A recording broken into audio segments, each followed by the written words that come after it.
Alpha 2017. It is our 11th major in history, and we're getting ever closer to that grand final. Astralis have already booked themselves a semi-final spot, and they will play Gambit, of course, in that semis. Today, however, we have one more quarter-final for you, and it's a big one for both teams, although one obviously fits the pun better. It is, of course, the battle between two qualifiers. We've refreshed our desk once more. Moses and Natu have now joined us. Gents, the story of Big is an incredible one, isn't it? Even if you take out all the controversy and all the drama and everything else, you still have to say they did an incredible job in the groups. And if Fallen says to me they are absolutely brilliant on Inferno, I'm going to believe him. Yeah, definitely. I mean, the story started in beginning of the year, but I think like the big turning point for them was Copenhagen Games, where they actually mocked it up as a favorite. They lost a Danish team called Singularity, and I think that must have been like a massive. Don't want to say big, big. Learning experience. I know, right? Just a learning experience for them to be in that kind of a position where they're going to actually be expected to be winning games. So now then the whole major cycle started off after that, and they've really gone through the tier 2 level really well, just pretty much dominating it left, right, and center. So getting this far now into the legends when it comes to a major, I think that's a remarkable achievement for them, and a totally new kind of a situation in that sense where how far can they take it? Yeah, I mean, that's always been the question, Jason. When we saw them in the minors and we said, well, you know what, they've got a good chance of making the offline qualifier, but that's probably where they'll end. And then in the offline qualifier, we said, well, they might squeak in, but they won't get out of the groups if they get to the major. And now here we are, they're in the qualifier, so we write them off at our peril, surely, now. Yeah, I mean, yeah, definitely. And the big thing that's actually emerged is the question about this team coming in was about the firepower. Do they have enough? Do they have enough fragging? Can they actually make this work with this lineup? I know when this formed, I was one of the guys who looked at this lineup and was like, there's no way they really do anything on the world stage, just because, you know, we'd seen Gabi struggle over in North America to make tactics with a lineup that had some of these same guys in it. And even in North America, that was a problem that you noticed, is they just didn't have the fragging power. And then just the level of tactics that they've brought out and having everyone feel very, very comfortable in what they're doing in each set strategy has been remarkable. And you've seen players reach new levels. I mean, Gabi is getting everything he possibly can out of these players, out of this team, and it's been incredible. I think it's about time we stop underestimating them, though. Yeah, that was the next question, because I asked that in the offline qualifier, because we'd done it at the minors a little bit, and then we did it at the offline qualifier, and you can't do it anymore. Also, Fallen said, you know, they played a very different kind of Inferno, much more passive a lot of the time, made it that much harder for them to really make their T sides work. So the good thing about this team is just like, apart from the questions of can they do it individually, they can adapt within a game, and they have so many different ways of playing on both sides that it kind of throws it off for your opposition. And they are really good at planting those seeds of making you think they're playing in a certain manner, but then they'll switch it up, they'll speed up their game, they'll slow down the pace if they need to, and that's just really cool to see when you add Nex and Tabs and having the kind of tournament they've had so far. That's something they need to still have. You know, that's a big part. Need to carry on doing it, absolutely. We're going to move our attention to Immortals, but just to finish off on Big, currently right now, ranked number 1 on HLTV is Tabson, and 5 is Nex. 2 players in the top 5 right now, which is an incredible achievement from both of them. Immortals, on the other hand, they're the perennial strugglers to get to this tournament. We've watched them 3 times trying to qualify. In the first 2, we were kind of frustrated because you look at them and you think, on paper, they really should be a top 16 team in the world. And if you get to a major, you kind of are a top 16 team. They failed both those times. Now they make it in, and they've gone on a run. They look brilliant through the group stages at times. Yeah, they're looking great, and that's one of the good things about this team, is they do have that ability to ride some of the momentum that they build up through a tournament. They are a very emotional team. It's going to be like that within matches, but also you see them playing confidently. And it is certainly surprising the fact that they've made it this far into legend status after struggling in the group stages so much, but it's been off good performances. Steel, Henny hasn't been bad. I mean, you know, Henny is that one player that we always point to that says he goes up and down, but this team needs him. KNG, I mean, they have Bolt. Steel has obviously stepped up his impact. This whole lineup is performing pretty solid, all things considered. Yeah, a couple of experienced old hands in there in Bolts and Steel. They've been here before, at least in the majors, so they know what it's all like about the pressure. But that's going to be a whole different set of pressure out there in the big arena. Yeah, 100%. I mean, they've been there in the recent times. So, you know, think of Katowice, for example. They made further than anyone was expecting. And, yeah, they've had such a great tournament in the terms of how they are playing in terms of rating. Like, they're all very, very even. It's not about individual. It's not about 2 players. It's all team effort for them. Yeah, everyone's chiming in. Just I have to smile because you see Big backstage. And all they're doing is laughing and joking around. Yeah, they're just happy all the time, and they feel like that for the last couple of months. Every once in a while, you got to overcompensate when the nerves come in. Crack a couple extra jokes. You know they're not actually that happy right now. I wonder if we mic them up. We might get. We might have to bleep them or something. Anyway, let's cross across to the arena and get your teams introduced. Gob B is a legendary leader from long ago. And Big is his baby. Controlling every element of their approach, he seeks his first CSGO major. Tabson's form is stupendous. The tactical basis has been laid. Now, the rest of the troops must do their part to give the Gob father a run to remember.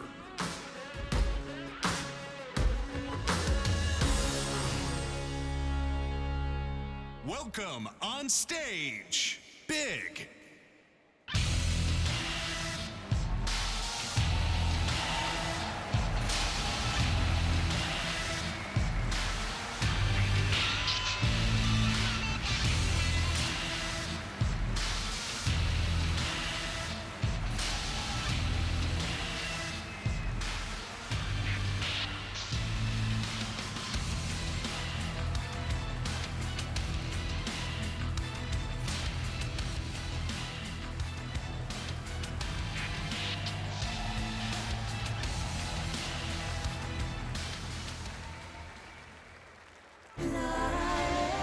Brazilian Counter-Strike has been led by the play of SK Gaming, but it has not solely been a one-team story. Yet, Immortals always stumbled when it came time to qualify for the major, finally securing that coveted spot. They are driven by the desire to embark upon their own quest for gold, tempered by the consistent style of Bolts, who has played in the playoffs of majors already. New talent KNG brings the kind of off-ping Brazil is famous for. Welcome on stage, Immortals.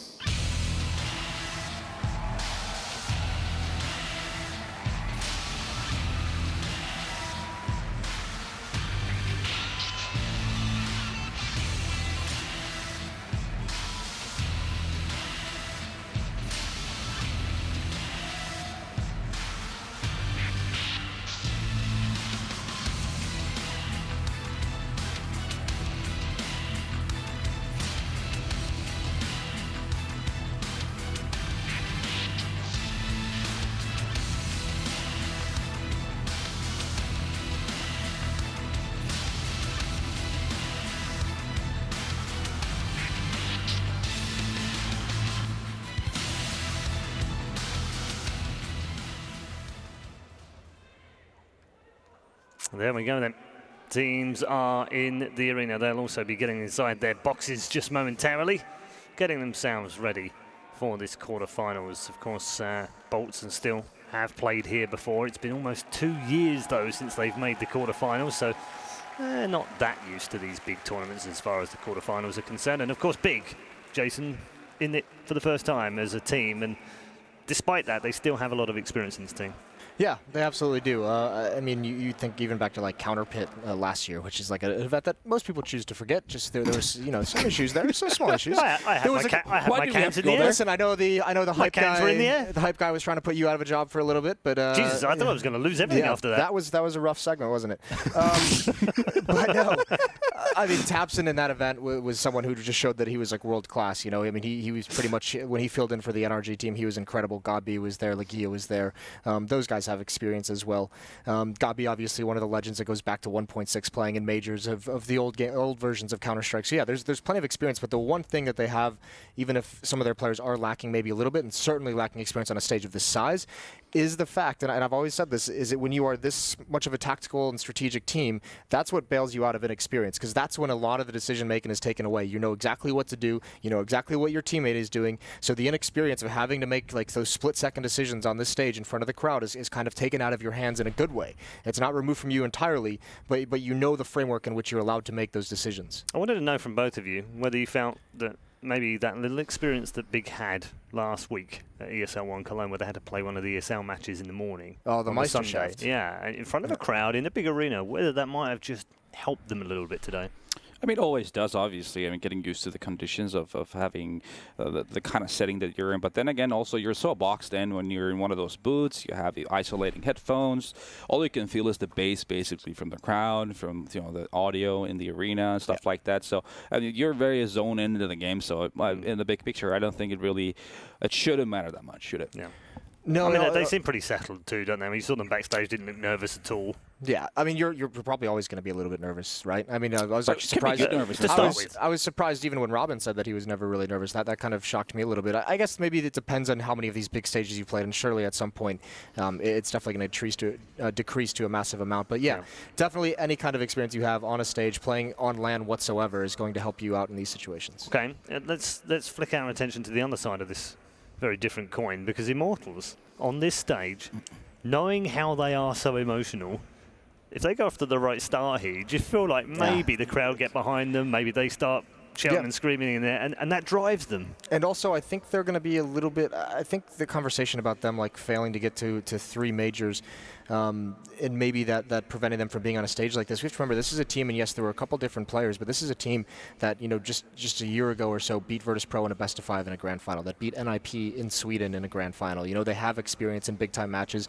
playing in front of crowds, obviously not to this extent, but playing, some of the best teams in the world in grand finals. So these guys are going to be plenty used to it. And I think one of the big things we've seen, one of the huge steps this team has made since the major qualifier now is, at the major qualifier, talking to Steele in the post-game interviews, his conversation was all about the communication and how bad it is when they're losing and how much better it is when they're winning and the momentum that they bring to it. This event, we've seen them, being able to grind a little bit more and grind through some of those struggles in a better way than we have in the past. So, I mean, just the experience. This team is going to get better as they go. Yeah, in the tactical perspective, I think they've really put a lot more effort into all those small details, making sure that they have their buddy system going on, they're trading off well, they have some kind of structure into the things they're doing in the middle of the rounds, both sides. So that's one thing that sometimes the emotion, as we talk about, kind of drives them in a sense where they'll do moves that don't really make sense in a tactical team, such as Big is, can easily kind of handle that kind of a situation. So they also need to be smart about decision making. They need to be smart about their retakes and how do they handle in the case of if they need to play more passively or aggressively, just kind of sensing and feeling the game. That's something I think is going to be a problem for Immortals, to be honest with you. If they get too wrapped up in the emotion, too much in the heat of the moment, we have seen this team and these individual players make some of those mistakes in the post plants and the retakes. A team like Big is much more fundamentally sound, in my opinion, than this Immortals team, despite some of the experience that they might be missing. Immortals is going to be very, very careful because Big is going to be able to punish those mistakes if they're making them. Players that we would pick out that ordinarily we would want to watch in this game. Tamsin is obviously the big one for Big, and we'd usually pick out Henny. But I want to switch focus a little bit to Lucas, because he's actually their highest rated player so far at this tournament. He seems to have been steady all the way through, not really having those big kind of highlight reel matches, but just being there all the time. Yeah, it's kind of a game of survival in a lot of situations. You've seen him do like 2-man mowdowns before dying, making a massive difference in rounds, just basically not even potentially getting that many kills per se, but as long as you're alive in certain situations and in certain positions where it makes it awkward for your opponents, that's all there is to it. That's all you need to really do. Does he strike you as a sort of Crims style kind of guy? That guy that does stay alive, does cause issues. He's a bit of an annoying guy to play. He's somewhere. I don't know where he is. You've just gone down the memory lane, haven't you? Yeah. Jeez. Yeah. I'm just rolling back the years. It's only 2 years now, so come on. That's a big comparison to put a guy like Lucas at.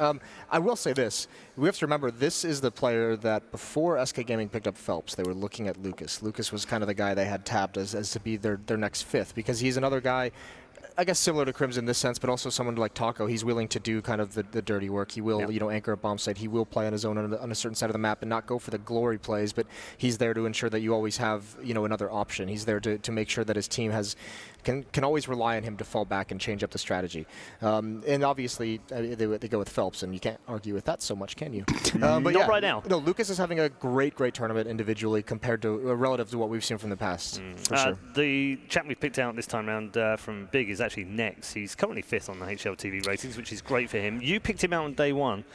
Jason, so we'll give you props for that, as saying the crucial part isn't whether Tabson can turn up, because we know he'll turn up. Yeah. It isn't whether Godby will come up with the strategy, because we know he'll come up with the strategy. It's whether Next can be that guy that we saw 2 years ago. And also if Kiev can support that too. I mean, the cool part about this team is that Kiev is not potentially like the kind of traditional op. He's not like, super mobile, dynamic, running around, but he's been used in a lot of different ways. You can even see him lurk sometimes, or being on the opposite side of the map, trying to make an opening to then cause a rotation from the opposition before an execute happens onto a bomb site. It's good to see Next having a tournament like this, because I've always kind of said they need that second guy, and he's the one who's kind of tabbed up to be that person to stand next to Tabson.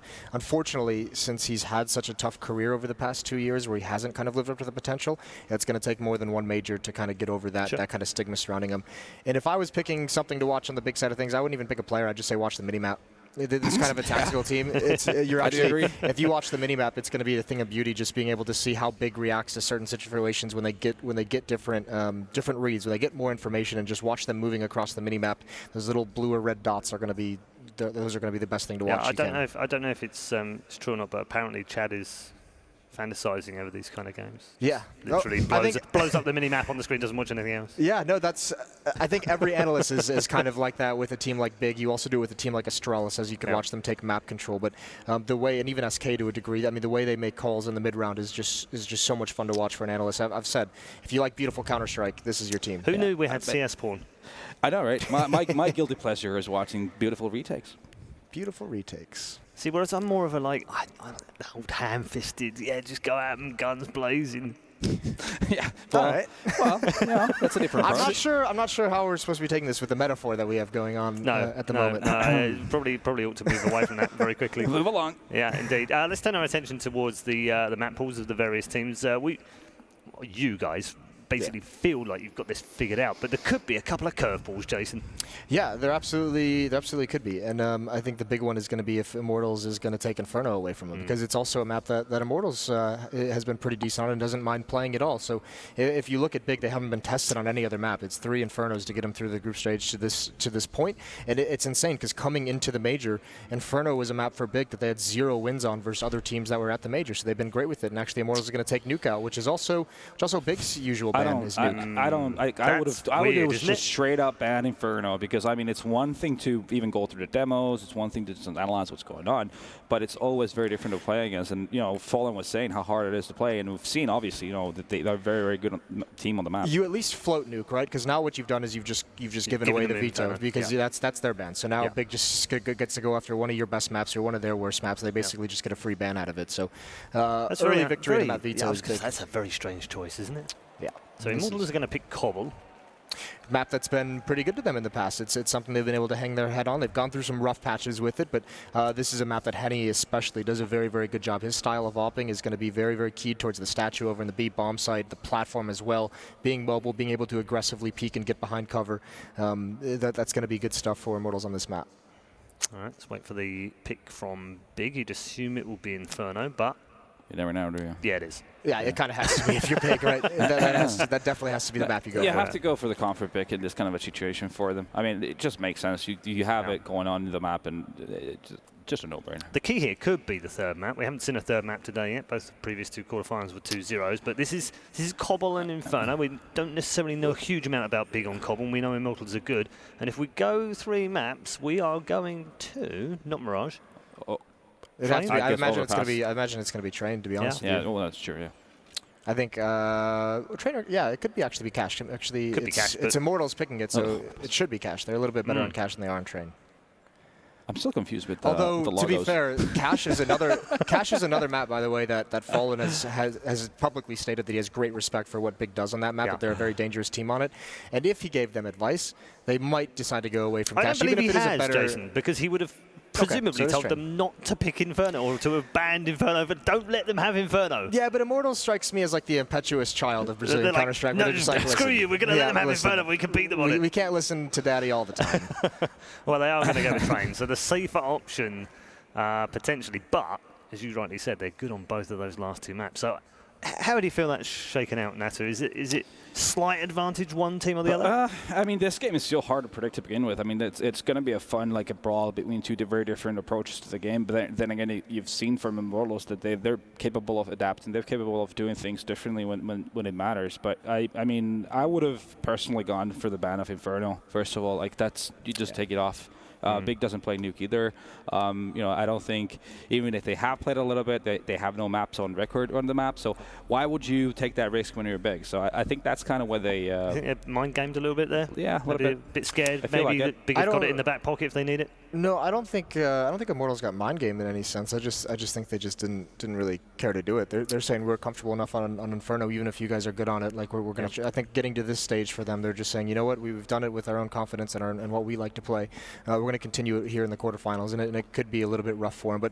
But Inferno's still not. I don't think. Like I know they won Inferno 3 times to get here, and they look great on it. They beat some very impressive teams. Yeah. But I still don't think if you're Immortals, you have to look at that and say this is like the scariest map in the world. I would have preferred for them to ban it, but they also get 3 chances to look at different demos, so yeah, there is that as well. Yeah, it does help, but it doesn't necessarily mean that you can apply that to the actual in-game situation, because it's just a different beast altogether. So it just is. I'm more interested about this cobblestone pick, because I said that this has been a great map for Immortals in the past, but that was towards the end of last year, and since then it hasn't exactly been the kindest thing in the world to them. They've had some good matches on it. They've also had some bad matches on it.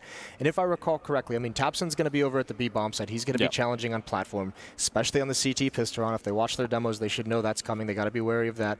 And if I also remember correctly, GOP B is towards drop, if I remember that from the Meisterschaft's match correctly that I casted. And in that case, if you are Immortals, if I'm their coach, if I'm sitting in their game plan, I'm going at God B in the drop zone. Because that's going to target that? Yeah, that's one of the most difficult positions on any map to play. And yes, God B has done very well in the fragging department for this team, but I'd still say you'd go at it, you test it, you see if it's one of those games that he's having where you can maybe take advantage of that. And being a tactical team as well, there's going to be times where God B will just give up control of drop zone just because maybe he doesn't have an advantage in a fight, and he's not that kind of player who's going to challenge when he doesn't have the advantage. All right, how long do you do that for? 3, 4, 5, 6, 10 rounds? Well, it depends on if it works, right? Yeah. But there comes a point, doesn't it? If you're 0-6 and you've been challenging drop every round, then you probably go away from it. Right. Yeah. But I think the big thing would be if you can challenge it and gain control and have that leverage. What it would be good for is just breaking the economy of Big on their CT side early on. And then even after that, even if you're having sex, that maybe you go away a little bit. And then, but here's the thing, it's like every other map, and it's like exactly what Big does tactically is, the early portions of the half, they establish some kind of working strategy and use it to leverage their other tactics to work. So once you can control drop zone, you can use it as a position where then, not only can you take it over, but you can also go elsewhere and use someone to lurk from it. And they're always going to have to be mindful of the danger from that drop zone. So you can really use it to leverage a lot of different strategies and working. Okay. Coach Natu, with your coaching hat on, what do you say to Immortals before they go into this booth and start playing this game? I've heard about Natu's motivational speeches, actually. Have you?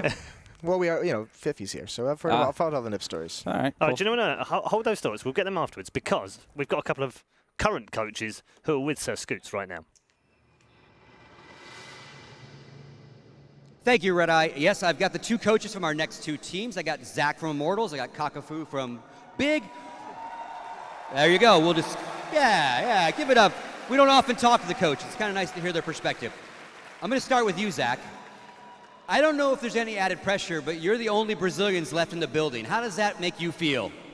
Makes that we have to win for our nation now, right? SK played really good. They are a legendary team. We're going to try our best now. And obviously, you've had a couple days off. You guys went 3-0 in the groups, Kakafu, so you've had several days off. What have you guys been working on? What have you been thinking about? You've only played Inferno, so were you working on other maps? Not exactly. We already had prepared all the other maps before, so Inferno was actually our new addition. So we know what to play, basically, or what to play. So we took 1 day off, and the other day we just studied our opponents again, do the casual routine, I would say, and just prepared very well. And let's talk about the difference of these 2 teams. Very emotional team, highs and lows, very tactical, not so much emotion. Gabi, the mastermind working with you, do you feel that sometimes they should have a little bit more passion, a little emotion, maybe that helps push them over, or do you like exactly where they are?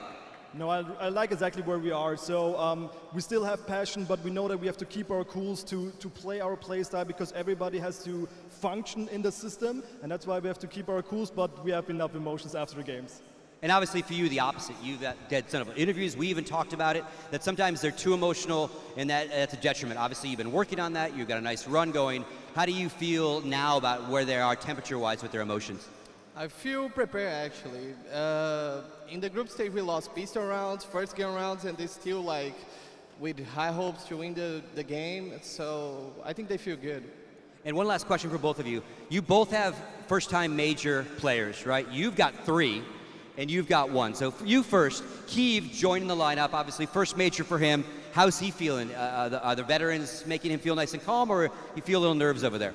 I think he's of course a little bit nervous, but like Gobby and me and Nex and all of the other players are like talking with him, and I think he's really cool, and I think he will also show that he can like keep his cool too. All right, and for you, obviously, the twins are new to the scene. Obviously, I should say major, not the scene, and KNG, right? So how are Bolts and Steel kind of calming them? How are you calming them? They are on the same level. We just want it so bad. It doesn't matter if they're new or not. We just want this thing right here. All right, gentlemen, I'm going to have you shake hands. I wish you the best of luck. Our last match of the day, Big taking on Immortals. Back to you, Red Eye. Yes, thanks very much, Scott. With the interviews with the 2 coaches, let's get the thoughts of Coach Natu now. Yeah. No, I mean, what I would say when you're Immortals is like, just don't over-rotate. You know that Big is going to be the kind of team that's going to make you bait you into rotating a lot of times. They'll make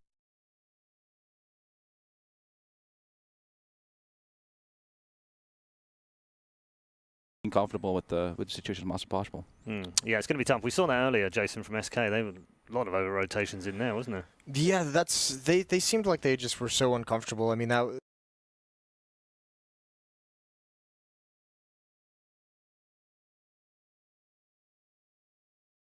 felt like we could read them so well in this matchup, and specifically Device onto Fallen, who's also the in-game leader. I mean, Device just had his number. So when you start feeling that uncomfortable as well at an individual level, it starts to affect some things. And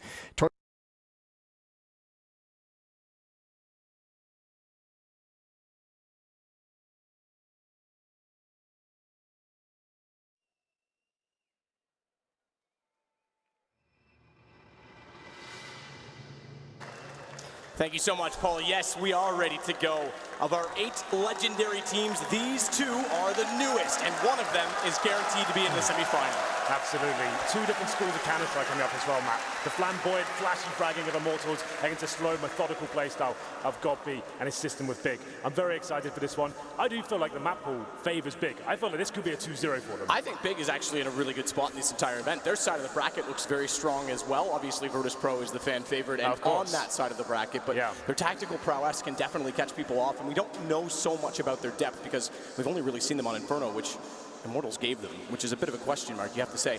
They said if you were in GoTV, they wouldn't know who to watch the minimap. As much as I agree with that, I think someone who's going to have pressure applied is Henny. He's going to be someone who could be aggressive and shut down Big early. Usually I tend to agree, I have to say, but this event, he hasn't looked 100% confident. We've seen KNG using the AWP a lot more than him. It seems like, sure, we've got KNG, who is the backup AWP and primarily in his history of his career was an AWP himself, but it feels like Henny isn't maybe 100% on point. Hopefully he can turn up today and put on one of those amazing shows. This is one of their best maps historically. Maybe not so much right now. I used to be so excited their T side of Cobble, but it has dropped off somewhat. It's not as legendary as it once was maybe about a year ago. So I do feel like Big, I do favor them. Inferno especially, like those guys mentioned, they've only played Inferno at this event, 3-0. Yeah, which is, I think, speaks about the Swiss system. Obviously this is a voted system that got away from what was a lapse group stage. As soon as there was some upsets, CLG and Liquid got in a few times. Liquid on merit, I will say. It kind of put a lopsided group system into play based on how the seedings work. And you usually had a group of death and then one that was easy. This was sort of the compromise that everyone said, okay, this guarantees everyone gets through. Truth is it doesn't, because there's so many teams and it's hard to prepare. It creates an element that underdog teams have a huge chance to actually perform into if they've done any preparation at all, any map work at all, because they, as opposed to our top 8 or our teams we see at every event, don't have as much on record that people can study. Absolutely. Well, Matthew, there is one name we haven't really brought up as of yet, the German fragging machine that is tabseN. We've got to say, he is one of the most skilled players arguably at this event. He's up there with some of the big names here. Absolutely, and again, going back to the whole storyline of this team, we saw him in the minor, and actually saw him a few times before the minor, but leading into the minor, we knew his stats were really high. We knew against Tier 2 teams he was fragging, he was completely capable. We weren't sure what he was going to do against Tier 1. And the first 2 games of the qualifier, I have to say, Nex actually outperformed Tabson. Not that he dropped off, not that he was that far away, but he didn't have that same superstar performance. He's got it back now, and I'm very impressed. I have to say, I'm glad he brought up Nex as well. He's a player I've been calling out for a while, and I've been saying he used to be so good. It was such an exciting time when he joined Mouse Sports. He just looked unstoppable, especially on the T side, and maps like Dust 2. No one could out-aim him. But then, ever since he left that team, we just haven't heard from him. It's always been very quiet, but this event seems to be a resurgence for him, which is great. Fragging above Tabson is a very rare thing to happen in this big side. If you look at Nex's history as well, all of his best performances were when Gobby was beside him or behind him to give him direction, and I think that's a big element of it. Look, Gobby said it straight up. This is a team he built. He wanted these players. There's a reason he has these players. They're tools to him, and he knows how to use them in certain situations. Lagia included. He's been a sidekick of Gobby's for, what, 3-4 years now, if not longer? Yeah, that's what we heard from the coach on the stage as well, saying that everyone has their role within the Gobby system. It's very regimented. They know what game plan they're bringing to every single server, every single opponent as well. They have a new strategy, and that's one thing you have to love about Big. The way they can execute. It's really classic Counter-Strike. It's set pieces, it's getting map control, it's working as a unit, not just relying on your big names, and managing to take map control, push the CTs back, and we'll see some really interesting executes coming out. On this map especially, if they go towards the A bomb site, they have these nuts wall of smokes approaches, and no one really does on the A site anymore. They'll do them, it blocks off towards stable, they have to build themselves a pathway towards the A site, and they can fake off that as well. They've also got a tunnel they can create towards connector. There's some really cool stuff, and I'm sure they're saving some tricks for these kind of games as well. Oh, absolutely. I mean, that is one thing Godby brings us. We saw smokes on this map, by the way, obviously in Cologne, in a map that Virtus Pro didn't actually win, that were quite creative. I wouldn't be surprised if Godby was either able to replicate those or have his own variation of similar smokes, you know, NIP A smokes or Virtus Pro B smokes, something along those lines as well. Yeah, I'm sure that tactic will be coming out for some more teams. Why wouldn't he? And it's a shame that Virtus Pro had to deploy it and couldn't win the game, but yeah, players like got people watching that and thinking, I can use that within my system. Go big or go home. I like that a lot. We've been trying to crowbar that into our broadcasts recently.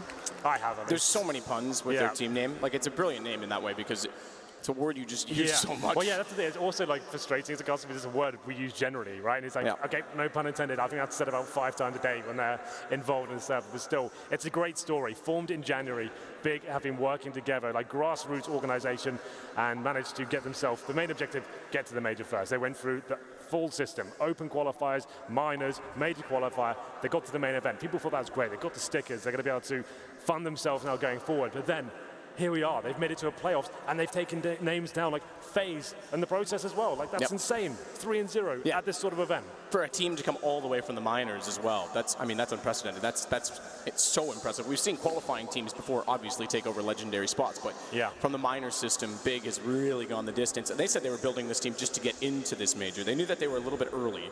You know, their inception was too near to the E-League major to really have a chance in that. And in fact, I think they may have even formed after that minor system. So this was it. This was all in for this major, and I'd say overachieved, perhaps. We'll find out. I mean, if they can continue this form, it's certainly... It's so difficult to gauge, right? Everyone says that the Swiss system does benefit underdogs. You get to play maps you're very comfortable on, and you're not really testing anything else. But now, best of 3, unfortunately for Immortals, I think they made a bit of a blunder with this Vita. These are 2 maps that Big love to play. Obviously, they're concentrating on stuff they play as well, but it doesn't look like you're going to make Big at least be tested at this point. They'll know exactly what they're doing going into this one. I do feel like Big are the favorites, I have to say. A wireless mouse problem. One of the rare wireless mouse users. Yeah, I think the last time we had a wireless mouse issue was actually ECS Season 1 finals in London, and if I'm not mistaken, it was Automatic or Sick that was using it. I can't remember. Automatic does use one, but I'm not sure if you had the issue. I don't think I was at that one. But no, we were there. Oh, yeah, the London one. The first one, yes. Way back, I know. Sorry, I went very Thorin on you with my memories. Yeah, that's fine. You have to be careful with me. My memory is not what it used to be. That's true. You're getting old quickly. But yeah, I mean, Cobblestone as well. Talk us through, I mean, certain aspects of the map. I mentioned Henny because I feel like the AWP has to be assertive to shut down Big and try and take down a player early on. Like you say, he may not be on form, but the CTs are going to have to be, specifically Immortals, very aggressive. Yeah, it's more the T side I'm interested with Immortals. Like I said, I always use this buzzword like flamboyant with Immortals. They seem to just go very fast, stick together, wolf-pack formations, go for fast map control, especially towards long A, and trying to get those frags. If they get early kills, they're fully committing. They're not falling back, they're not faking, they're just getting in there and locking things down with simple smokes, and that's something they're very good at. As the coach mentioned, Zach, of course, he was saying the team, they've been working on the emotional side of it. If they find themselves in the rut, they go down 0-6, it's very rare to see them bounce back. If they have a great start, they win the pistol, you can expect them to run over their opponents, but it's still an inconsistent team. Done very well to make it to quarterfinals. Their first major, they've tried 4 times, but I wanted to get a bit deeper here. They've always been playing second fiddle to SK Gaming or Luminosity, and finally they're here and have a chance to go one step further than them. Yeah, I was going to say, go one step further than SK, who many people would have predicted to win this event, met Astralis in the quarter, which just happened. Yeah. And bye-bye SK. Astralis have a good chance to go back-to-back now, perhaps. But, I mean, again, Immortals are going to take that as a feather in their cap and say, listen, we can be the best in Brazil. We've got to do it. We heard them say on stage, we heard Zach say it, you know, we've got to do this for our country now. We've got to get some pride in there it's still. It's always nice to see that they do play with their hearts, and representing Brazil has always been a big deal for them, right? It's a massive Counter-Strike nation historically, always had lots of pedigrees and huge names coming out of that region, and it's an honor, I think, for these guys to be here representing at the major and doing it for Brazil. Beautiful 360 stage. It is nice, isn't it? It's great to be out here finally. Been watching all day, like waiting for our opportunity to get out here. It's going to be a lot of fun, I think, but hopefully we can blow the roof off the tower and venue as well. What do you think about this place? It seems pretty nice, right? You see the LED on the outside of the building? Beautiful. Yeah, it's actually amazing. really, really cool. I think that's I think probably about now it's going to look its best as the sun's going down. Yeah, so this would be a cool spectacle from that perspective for sure. I am impressed. I'm glad to be back as well in the arena. It's been a while since we've been able to be out here with the fans, be able to interact at most events. Yeah, it's really good. It's reminding me of the likes of like Columbus, perhaps, a couple of majors ago, being out there in the thick of it, getting caught up in the excitement as well, and just kind of playing off the energy of the crowd. It's going to be a lot of fun here, especially when Virtus Pro come on the stage tomorrow. That's going to be nuts. That's going to be absolutely bananas. I can't wait for that. I'm super thrilled they made it into this event. We didn't have that, I guess, honor, the privilege in Katowice this year, obviously. Didn't make it through. That was a little bit shocking for them. It's been a bumpy ride, but it's always been said, Matthew, they deliver at majors. They're obviously in the grand final of the last one, looking to replicate that form here as well. Still within a shadow doing so.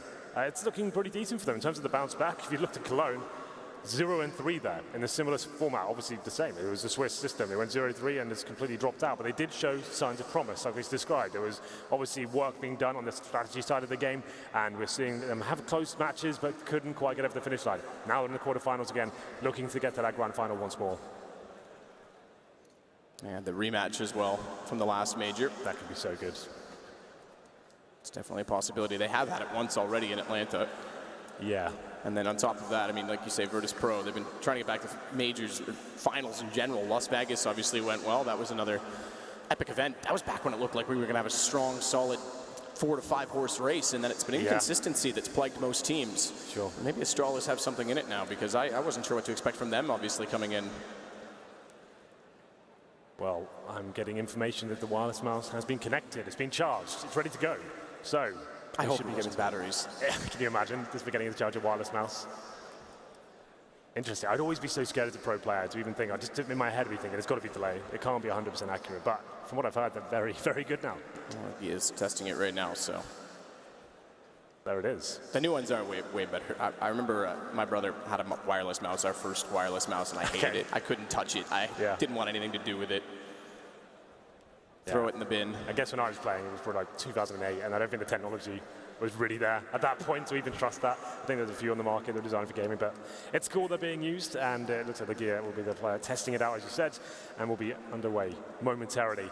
I can see the votes coming in, so they are getting ready to play at this point. This is the best of 3. We start on Cobblestone and move on to Inferno, where Big, that'll be their 4th showing at this tournament on that map, and they'll have a chance to show us how good they can be on that T side once again.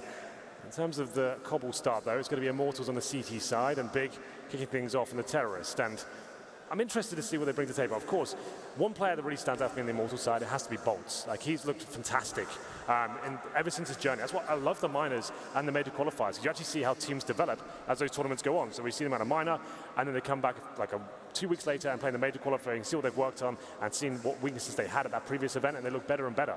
Same story goes for Immortals. Now that the major, probably looking their best. We've seen them in quite a long time. And you have to remember, KNG only joined, a few months ago. Like, this is still quite a fresh change for them. Losing FNX, their best player. Well, exactly that. Coming back, FNX is the only player in the history of the CSGO majors to have 100% win rate in majors, obviously. He left SK just before E-League. They played with Fox, as a matter of fact. For those of you who don't remember, had a semi-final berth with him on board. But then, KNG replacing FNX in this lineup, I didn't know what to expect. And again, I mentioned it with Big, unprecedented to go through the minor system. They did the same thing on their side. So very, very cool. And fast development to bring KNG into it. Like you said, he's known for AWPing in the past, and now he's sort of second fiddle to Henny, and he's still fitting in and making it work. Bolts definitely has a system he's been running. Yeah. And he's another player that came out from the leadership of Fallen when they made the two-man replacement, including FNX in that transfer, interestingly enough. So it was FNX and Taco that replaced Steel and Bolts at the time. Bolts in-game leading as well, and high fragging. There's no issues there. He is not a player that's been stifled whatsoever by having the captaincy role. He's looked very, very good. Potentially their best player, I would say, generally, in the last few months. He's looked fantastic. Obviously, he used to play in the Luminosity/SK lineup as well, and now moved down to, I guess, arguably a lesser team. They're still in the tournament, of course, but they're doing great stuff with Immortals, and hopefully we can see them maybe get a little further here. We'll see what happens. I'm very interested. I'm a big fan of both of these teams, I have to say. Big, just for me, like the coolest school of Counter-Strike I come from, is about these tactics. It's about this map control, slow-paced gameplay, and having a strategic approach to every situation. Immortals, the exact opposite. It's more CSGO style, right? That's like this kind of fanatic at their very best. It's a very similar approach in terms of sticking as a unit, hitting fast, hitting shots, and we'll see whether they can step up here today. I do feel like, though, Big, I've got my money on them if I had to. If you had to ask me, that's where I'm going with it. And so I can see no headsets are on mount. Maybe we do. He is still running around spawn, swinging his mouse back and forth as quickly as possible. So I don't know if he's trying to feel out 100% that there is no delay. Great advert for the mice, of course. Of course, of course. We didn't mention brands. We're safe. Yeah. But looks like headsets are off. There's a couple of admins in there. The walkie-talkies are out, trying to work out what the problem is. Might be a PC change or something, we're not sure. But we'll have a look. Tabson as well, by the way, is on wireless, so. Oh, really? They'll be able to compare. Giving it a go. Well, Tabson, like we said, in terms of skill, he's up there as some of the very best. Like, you probably wouldn't want to mention his name in the same breath as like Fallen, Nico, Device, but in terms of raw skill, I'm telling you, he's going to get there eventually. Like, he's coming, and he's coming from tier 2, hasn't played at this level for a while, and now looking better than ever, like the highest fragger on the big team. I feel like he's going to be something very special as he develops as a player himself, and as he gets more experience at these bigger events with this lineup. Like, he just seems to be top fragger. I used to say to him, if it's one of those games if Tabson turns up, they've got a real chance of winning. He turns up every game, Matt. He doesn't ever drop off. Every single game he's there. And just when they need him as well, like when they're up against the ropes trying to close the game out, if you remember the major qualifier, he just runs on up a B platform on this map, sprays 4 people down, and just gets the job done, like when they need him. It's Olaf-esque. Yeah. Their straps on this map used to be like, let's call a timeout. Okay, what can we do better? Olaf, just go kill people. And he'd walk out B platform and get 2 or 3 kills on entry, and that was how they'd win a much needed round. Those interviews when they actually said, no, we didn't really come up with a strategy. We just said, Olaf, can you just go kill everyone? He's like, yeah, no problem. This time we thought Pronax was a genius. Yeah, it's just like Olaf. Just Olaf doing his thing. Well, the vote, I think, is about to hit 10. I think we're about to get underway, Henry. Hopefully, I'm getting excited. I've got some butterflies in my stomach as well. Imagine what the guys are bigger feeling. First major, the lineup, same for Immortals as well. Both the challenger teams here in the quarterfinals. We're going to have a challenger in the semis. That's guaranteed. That's quite an exciting prospect, I think. Very exciting. I mean, again, looking at their side of the bracket, North and Virtus Pro are who they would match up against. Virtus Pro can be, I think, possibly hit another level in an arena like this in front of their home crowd. This could be when the plow does start rolling, so it's a very scary thought. I know that North, they're going to want blood against Config. Oh, yeah, for sure. That's going to be great. Fantastic game coming up there.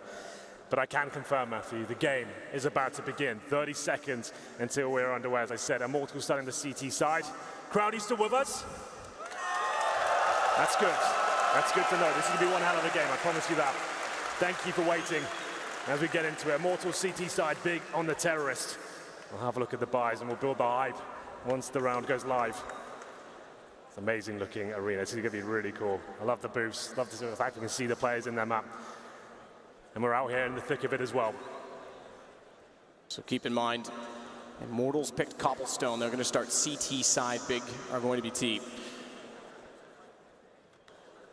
That's how we'll get underway. And we are. Right then, ladies and gentlemen. Immortals versus Big. Make some noise for the first map, Cobblestone. We'll get into it. The buys come through. Big with 3 sets of armor, and of course there's going to be a tactical element to this. 2 smokes, 2 HE grenades, and the flashbangs as well. And they're going to be in the hands of Legia and God B. 1 kit available for Immortals, and they've got the smoke as well on the back of Steel. I assume it'll be played towards the B side eventually. They go towards the middle of the start, trying to get that long air control, and the nades have been used. Look at KNG's, he takes him to the face. Lucky to be alive, he goes down to 22 HP. Smart spot, this nade on pistols. We know CTs like to get aggressive for information at A long. And after putting the nades there, even though they don't confirm that the damage has been done, they know that likely they have pushed anyone that was there back, so they'll take it over. And already we're looking at execution potential from Big. Bolt's aggressive at B. Tapson's one is exchange, one is duel. That gives him the option to lurk. He's got room to work with on the B side of the map. And if he pushes out drop, he can cut off rotations. They do still have 2 in the A side, 1 outside of the window and connector. Steel's the one that we'll watch for Tapson, but they go. Smoke's not down yet. 2 of them still to come out and play. Lucas caught in the open. Needs KNG to get more aggressive, and he will. Good shot. Lucas still alive, is able to take down 2. And the entrance won't do just yet. Smoke was deployed in front of the stables. Tapson has to win yet another, finds Henny. So still a chance in the round because he can deploy damage from everywhere, walking back in until Steel gets the kill instead.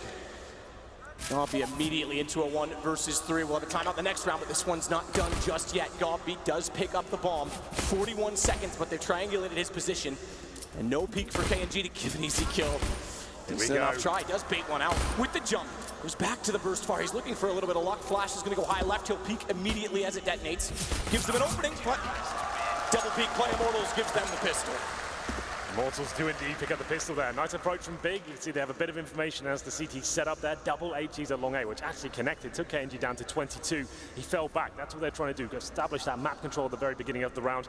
Get him back towards the bomb side there. He can't really hold that position on such low HP as well. They went for the ace play. It was Tapson who did such a good job towards drop down. Got the first kill in their favor as well. He wants to do the split, and the smokes, it looked a little bit clumsy, the execution there. They did deploy them towards the bomb side, but there were gaps. It seemed that they were committing before the smokes had bloomed. The flashbangs weren't really effective, and Immortals is mowing them down with the USPs there. Got B left in the 3 versus 1. Did a reasonably good job to get that first kill. I thought he seriously had a chance there as well with the flashbang remaining, but couldn't find the follow-up frags. No bomb planted, and it's that wireless mouse. The little critter, not working out for us just yet. Millisecond delay, perhaps. Tapson does not look pleased, and they are going to swap the PC. So full swap to bring in a new tower. Sort of hardware delay, perhaps, in the motherboard. So that was Tapson who's got the delay, right? So he was a player, got 2 frags, so it didn't seem like it limited him somewhat. He seemed okay.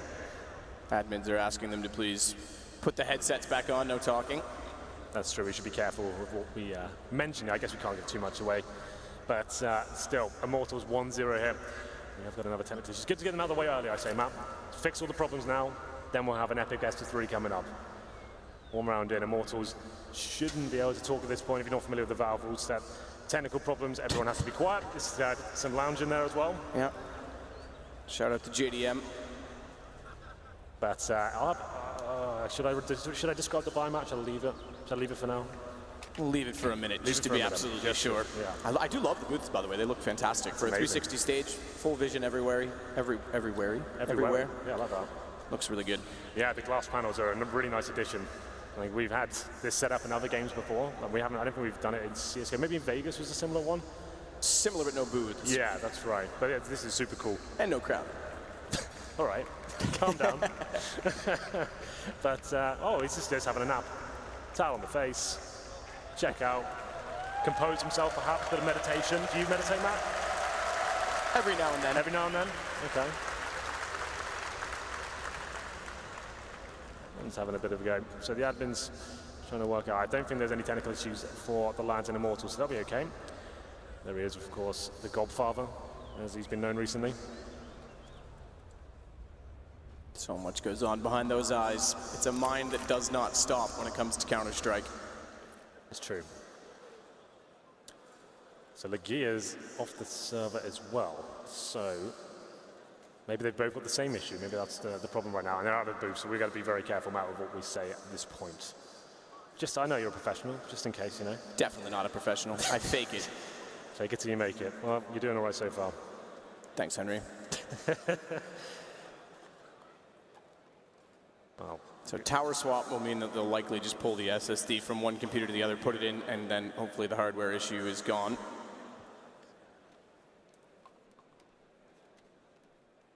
They've got all hands on. It's definitely the same mouse that they're using. I'm not sure exactly which model it is. I'm sure someone already has spotted that on Twitch. We're back. Hello there. But rather than us talk. Stuart. Yes, hello. I appreciate that. Rather than us talk, we will take a second to speak with the man I did say has the mind that never does stop talking or thinking, for that matter. It's Scott B.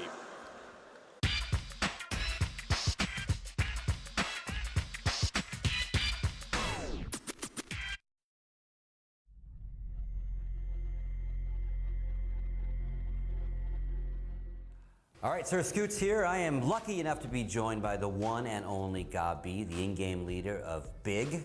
Congratulations on attending your third major, and now you finally crossed over the threshold. You are a legend. Yes, we are, and we are really happy and nice that I can be here and talking to you. Yeah, it is very nice, you know. You had a fairly quick and easy group stage. You 3-0'd, and we're going to talk about some of those matches. We're also going to talk about your future matches, but talk a little bit of history with you, because you're not a new guy to Counter-Strike Global Offensive. You're a 1.6 player. You go way back, I want to say 2006, 2007, maybe even 2005. Spent years with Mouse Sports in 1.6, and then you transitioned, and you also spent several years with Mouse Sports in Global Offensive. Little time with Alternate Attacks in there, I believe. And then they released you. What did that feel like, and how did that motivate you? First of all, I felt betrayed just because we made contracts like 2 weeks ago, and we're like everyone wanted to play with each other, and that's why after 2 weeks they kind of kicked me, and then that's why I was first of all really felt betrayed. But as I said, no big feelings. I'm really happy to be here now where I am, and I also think it was the right decision to kick me back then, because I was really underperforming. But we should have approached it differently. That we should have contracts and this kind of stuff, as I said in previous interviews. But overall, yeah, after being released from Mousesports, like as a family, was pretty hard, because I needed something where I felt really safe. That's why I joined Energy with Legia, because I needed someone who I can trust 100%, and he was one of them, and also a great player, as I think. Yeah, and let's talk about Energy, because obviously you moved to Las Vegas, Nevada. They had a team house there. You got to experience what it was like to live and breathe North American Counter-Strike, which is quite an experience in comparison to day in, day out European CS. Probably didn't help your game too much, but I know Richard Lewis is a good friend of yours, good friend of mine as well, and literally for years he has praised you. This is not new from Richard, but he spent some time with you guys in that Vegas house, and he would always say that no matter what everybody else was doing in the house, whether they were watching movies or out and about, you were living and breathing Counter-Strike. And again, you weren't playing for a global ranked team at that time. So was that all just due to, my friends at Mouse Sports, I am going to prove you wrong and prove you wrong in a big way?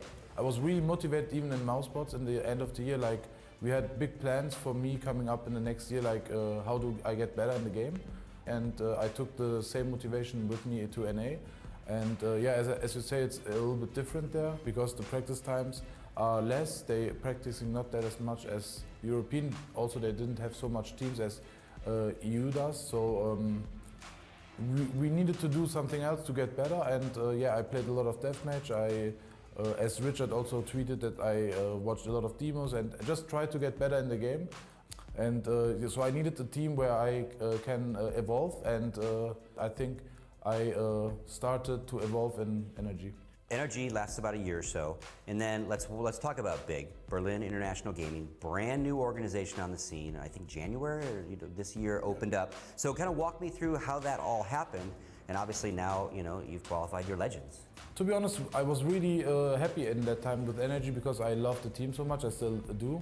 So I gave it all the time another chance. I even had an offer from Cloud9 in one point in last year, and I refused it because I believed in the team.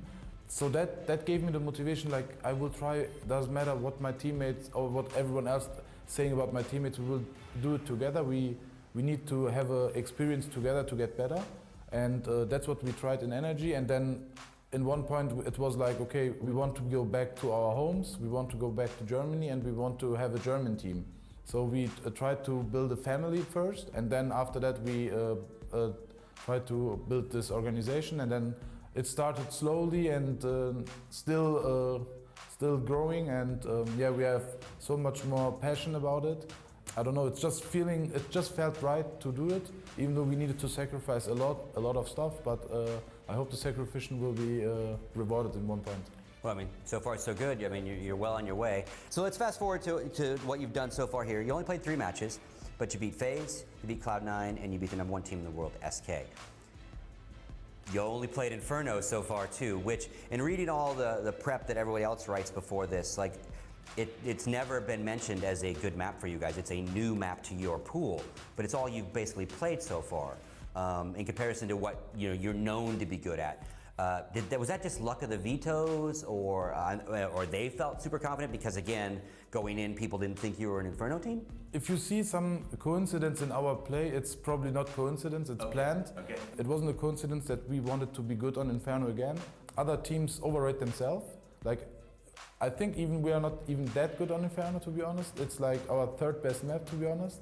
So we are prepared on other maps as well. We are still confident, we are still here to have fun, and yeah, even though if it's not Inferno, we will have fun on the other maps as well. Yeah, and again, like they have no scouting of this event on any other map either, so that doesn't necessarily help your Yeah, that's also good for us. It's for just us. past stuff, right? So in some regards, it's perfect for you, because they're going to get rid of Inferno probably if they're nervous, and then they don't know, right? So, and knowing you, they really don't know what's coming. So I'm going to ask you for some predictions, right? So yeah, I think VP will win. And you think VP goes all? So okay, so then you have to play VP in here with 15, 13,000 people screaming and yelling their name. How you feel about that? And you don't have to answer, because all the Polish people will be listening right now and you might not want to. No, what I know about the Polish people is, like, even though they cheer for Virtus.pro, they are really fair people, which they also are happy about the game. Obviously they should shout for Virtus.pro, but they should just enjoy a good Counter-Strike game. I hope we will have a really good game against VP, and in that point it doesn't matter who will go to the final, because it will be an insane match, I think, and I hope everyone will never forget that match. Thank you very much, and good luck out there, man.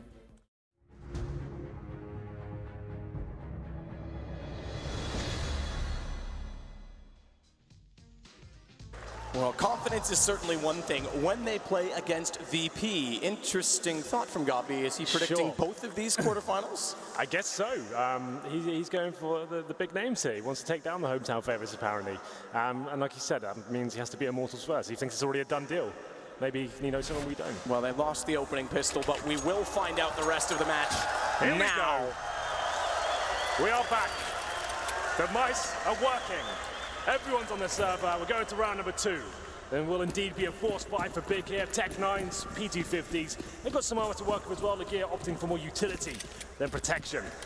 3 smokes available, flashbangs as well. And we'll get straight into it. It's going to be towards A for now. All 5 players at the top and middle. KNG and Lucas playing very passively on the A-bomb side. After taking a nade to the face, KNG maybe just falling back and playing with his teammates more instead of being by himself and vulnerable. Yeah, he's not going to do that twice. tabseN will clear corner systematically with Gabi and Kiev. tabseN not playing the lurk this time.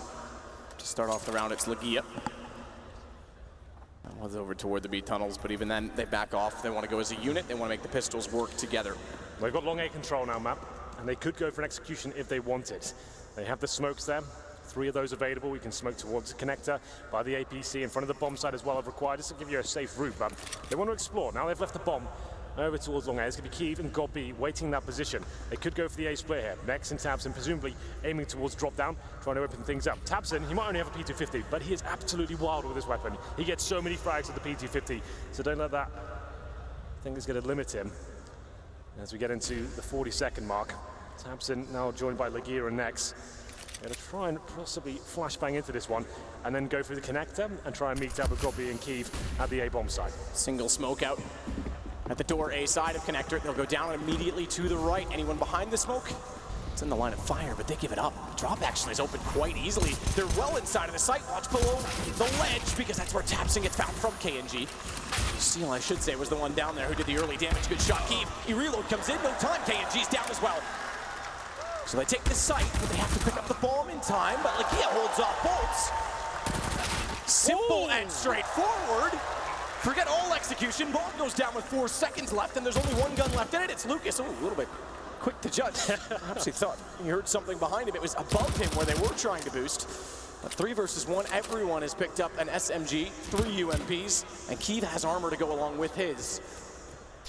Even though he's the one stuck up toward the site. Shots out, and Lucas gets baited back in. Keith finds the kill, and we go 1-1. Yeah, that's unbelievably sharp from Big. Looking very good there, I have to say. Getting that slow map control, as we described in the pre-game. Pushing the CTs back, taking that vision away. And then for some reason, the big blunder there is Immortals have left drop-down completely open and Connector. No presence there whatsoever. They had no idea that split's coming in. Sure, KNG gets the first kill and taps, and you think that's it. But Keith, he's got too close to the bomb site. Finds the kills at a P250, and Lagia, he's stepping up as well. 2 P250 frags. That second one especially, beautiful work. And it will be tied up 1-1. Of course, the force buy in response presumably comes in. We have another pause here, Matt. Hopefully it's tactical. We'll find out momentarily. But they tie it up. Immortals almost certainly going to buy into this one with Deagle's P250s himself. Maybe a scout if Henny's feeling a little bit saucy, you never know. Well, this time I will say, if it is technical, it looks to be on the Immortals side. No one is behind the computers that were unplugged and replaced on the big side. Looking at the booths from my perspective. I think it's Lucas as well that may have the issue. I can never tell. I said I was going to study that the other day. I still haven't. The nose ring, dude, that's what it's about. I can definitely not see that from 50 meters away. I'm sorry. Bring the binoculars next time. We can work it out. It's a good point. If you want to be committed to this job, Matthew, you've got to at least make that sort of commitment. Sorry, Henry. It's okay. Yeah, this feels like it's a technical one. So, nothing being purchased as of yet. USPs across the board for Immortals. In terms of Big, after winning that very successful second round force buy, that's quite common if you don't get the bomb down in the pistol, which he did not. They bring that out, and you have to Deagle from Kiev. He's a player that's been getting better and better, it seems, as well. Like, we've been watching him develop, not only as an AWP, he seems proficient with the pistols and the rifles as well. He's catching my attention. I wasn't that excited when I saw he first joined his team. Obviously, he used to play for Attacks, and now he's looking like a really strong AWP generally. Like, he went toe-to-toe with Fallen the other day, Matt, and they won the game. Absolutely true. He definitely had an incredible performance with Attacks, getting them into the E-League Season 2.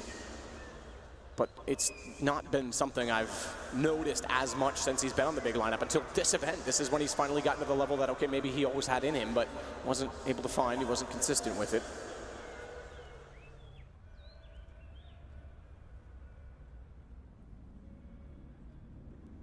We wait to get underway again.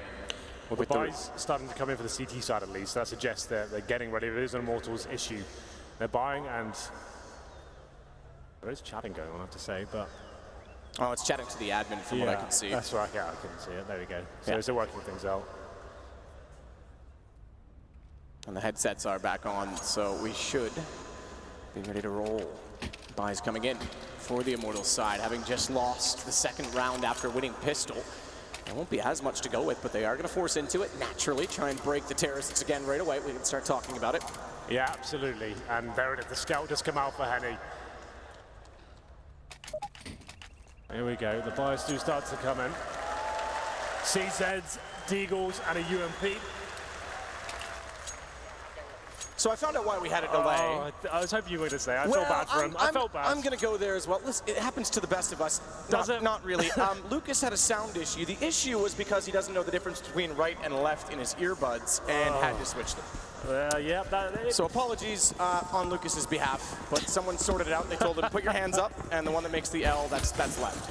Okay, well, there you go. The force by does come in. Here it is. Scout for Henny. I think he's been dropped the scout by Lucas. He's got armor as well. He's the team sniper. KMG can certainly help with that responsibility as well. But it's be big. We know they're a tactical team. They won't want to give anything away. Very disciplined, generally. You can see Tabs in boosting up, taking every single angle here, trying to see whether he can find out that first pick. That's usually the first objective here. Make it a 5-on-4. Work out the stack, what kind of weaponry they've got. Use every grenadier possible. This is a quarterfinal of a major. You don't want to get taken down by CZ just because you didn't Molotov a specific position. Now, slowly but surely they'll make their way in. Flashbangs coming through as well. HGs towards the left-hand side. Once they establish drop-down control, they can go towards a platform and see whether they can get that further control of the map. Wait for it. We know that they'll play a slower style. Yeah. Smokes are at the ready. Steel's already tagged, backed off of the E-box position. That's clever from tabseN jumping like that, suggesting he's already gone down. He's trying to bait out one of the players on the CT side. Oh, we know you can do that toward the corner at long. It's a very similar sound. So Legia is going to get challenged. Oh, just barely gets the gun back as Steel emerges from the smoke. Yeah.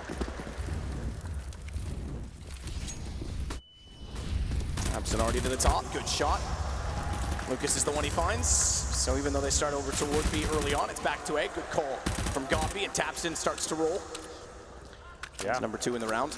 It's very good, isn't it? Like we said, get that 5-on-4, show that presence towards B, didn't even commit towards drop down, just making the noise, trying to pull the rotations over. Legia waits for a person to push through the smoke, finds that kill, but Bolts is fighting back somewhat, takes down Nex.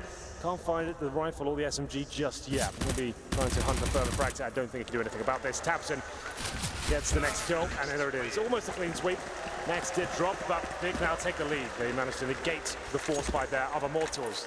Now hopefully, Matt, the headphones are working correctly. We've got the wireless mice plugged in, set up, and now we can really sink our teeth into this. What should be epic quarterfinal, I think, especially if the likes of tabseN and Bolts start turning up.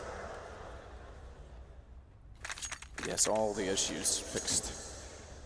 So they have to sit back on the CT side this time, obviously, not winning on the force. They'll have to relax for one more to get guns out. It'll be a 3rd round loss bonus. So I imagine Big will play accordingly, knowing they'll be up against pistols. We'll have a, if they go by anything we've seen, a relatively slow start to the round, ascertain information, and then work as a unit toward a site. They've already got good damage on a Lucas. In fact, he's left with just 8. You can afford to be a lot looser on these sort of rounds. You know you've already had a force fight in the previous. It has to be a full leak over the CT, so you can just group up as a 5-man unit and overwhelm them with firepower. That's what Keith's trying to do right now on the Mac 10. It's fine if he goes down. What's he up to? Oh my he's goodness! Got it! The big man's got moves. He showed some wiggle at the end of the last round with some strafe mechanics. Gets inside of danger, and it makes it count as well. Remember, not only is he on the SMG, the kill comes on the knife. So he gets a massive reward, and he is the AWP player, so that will have benefits down the line. Yeah, $1,500 for one of those knife kills. It's certainly worth it. It's not just showboating. It's financially viable for him to try and go for that. And does the damage initially. Well, I think it was just 1 slash for the knife as well to finish him off. Great stuff. Very exciting. 5-on-2 it will be Henny and Bolts trying to hold on to the USP. I guess looking for exit frags is more the goal at this stage, as they will hold up towards the B site, Henny in towards that drop-down area. tabseN might find some trouble here, but it's looking like he's got some crisp aim going on as he manages to find Bolts there as well. Henny waits in the connector. He might just survive this, considering they've all ran past him. And he'll have to search for a frag here if he can. Even if he gets it, it's very unlikely he saves the weapon. But Immortals will have money going to the next round. Ooh. Headshot from afar onto tabseN. Puts him on 13. And he gets a gun down, but all 5 stay up, and they will collect as Nex gets another SMG kill on the Mac 10. Yeah, every kill, especially at that stage of the game, is so huge in CSGO. $600, and there's the replay of the knife. Keith, what was he down to? 30 HP at that point as well? It was 30 HP, but I was just trying to point out as well as money, he does go on to the AWP. He had 9350 at the start of this round after that knife. That's great. AWP and AK comes up for Nex, and 3 UMPs as well to join them. So I guess you can call this a little bit of a bonus rank. So they've got SMGs, and they're going to be upgrading to that key AWP you just referenced as well. No kits for Immortals. Now that's actually a huge deal here, especially against an execution-based team like Big. If they get that bomb down with a wall of smokes, you're going to be really struggle to retake the bomb site. They've obviously got no AWP themselves as well. They are struggling after those force buys in the early sectors of this game. 5-and-4s, and now only 2 smokes as well. A few flashbangs work with no incendiaries. They're getting bled out very early on in this round.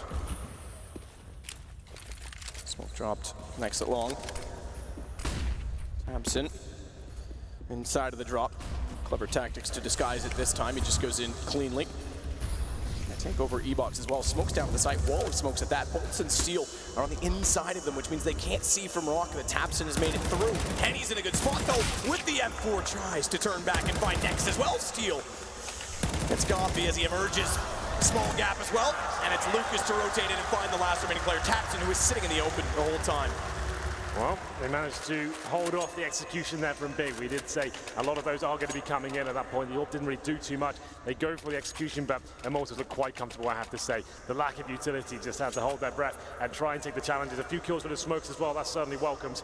As we get into round number 6, Immortals now managed to get the kits out and all for themselves and Sentries. Now they can start to build their own bank balance. That was huge. If they managed to win that round big, they set themselves up for a very successful half on Cobblestone. But Immortals keep their heads above water for now. All for Henny, of course, likes to be aggressive on the upper platform. We'll see if that comes out at all. He's going to be Molotoved off, has to head towards the steps.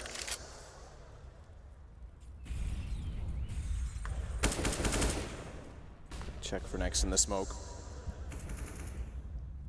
Not as aggressive from Immortals as I might have expected going into the first gun round. They have, ever since the pistol, when the 2 nades landed at long corner, stopped really trying to push in that position. It's a difficult map generally to go for those first picks. You need to get warmed up and kind of establish your financial situation.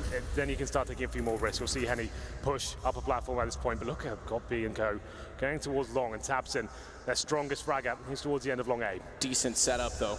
KNG can watch lower mid. If they find him first, if Nex is able to spot him and he has to drop backwards, though, he'll be exposed to the corner because Lucas is flashed off and Steel yet to have an angle. Lucas wins it. So far, KNG has not had to move, which means he's perfectly positioned to take down. Nex drops in, knows they're still at long, follows that as well. As Keeve hits the deck, the bomb stays down. It's like, yep, not anymore, against 4. At least he was for a moment, 3-3. Yeah, the money being whittled down now for the big side. That's 2 really clean rounds from Immortals, I have to say, only dropping 1 frag there. And there's going to be 3-3, definitely tie things up. And they can start now, maybe flirting with the idea, pushing a little bit more and trying to get the opening picks and allowing Henny to have some of his characteristic dynamic plays. We'll see whether that comes in. But the force buy from Big here. We have seen a few executions so far, shut down in the previous, but that nice boost. It's a boost we don't see that much these days, but thrown in about 1.5, it can be very beneficial. The big one anticipating that. Tapton not really showing us an amazing aim just yet. He had an opportunity to find a kill at ABC, but didn't work out for him. This could be a faster play towards B. Lagia, he's looking keen to get in there. Drops the smoke, flashbang as well. Doesn't push any further. Won't push any further, and thankfully so. That nade would have done even more damage if he was a step closer. So utility starts to be well deployed from Immortals. They're getting the advantage, it seems, early in the rounds now. Yeah. Or at least controlling what was originally a lot of aggression from Big. The 2 Tech 9s, they can afford to be quick, but as always, Tapson's the one that leads his way down into the drop room. Nade bounced. Steel's backed off. Very minor damage, and he's able to control the situation with a good kill. Brings Lucas back in through the window. Godby goes down.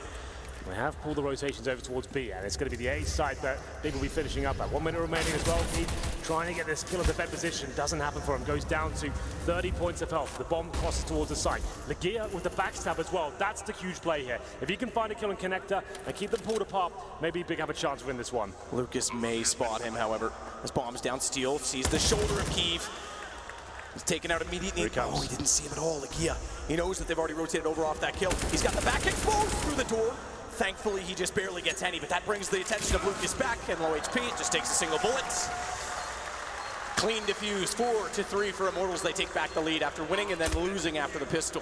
Yeah, great round by Steel. 3 frags in total. Lucas chimes in with 2, so the 2-man unit manages to shut down Big once again. That was the force buy, but they're getting deep into the loss bonus now with the bomb down as well. Could still buy into this round. Looks like a more conservative approach from what I can see so far. Tech 9s, yes, indeed, and a UMP for Lagia. Just trying to keep their money about the 2K mark. They'll have $2,900 going into the next one if they do indeed lose this. They get even more, they get the bomb planter, which is very lucky for a team like Big. But Immortals now have the lead map. It's 4-3, and the double AWP set up for Immortals coming out. We know this is powerful. Henny and KNG, both very, very good AWPers, and we'll see if they can step up here. One of them positioned towards top of middle, and got B. He's not messing around, is he? He's getting straight down long A. Knowing this could be a possibility, he's going to be committing all in. Good shot, Tech 9. Oh, the damage was all there. KNG goes to 12, but he recovers. Recovers as Lucas finds a kill. Oh, HP, what about KNG gets found? Good control. Up close and a clean sweep. Immortals keep everyone alive and get their 5th round. Upgrade a few weapons. Pistols mostly. Yeah. Double AWP in play. Looking quite promising here for Immortals with 4 rounds in a row.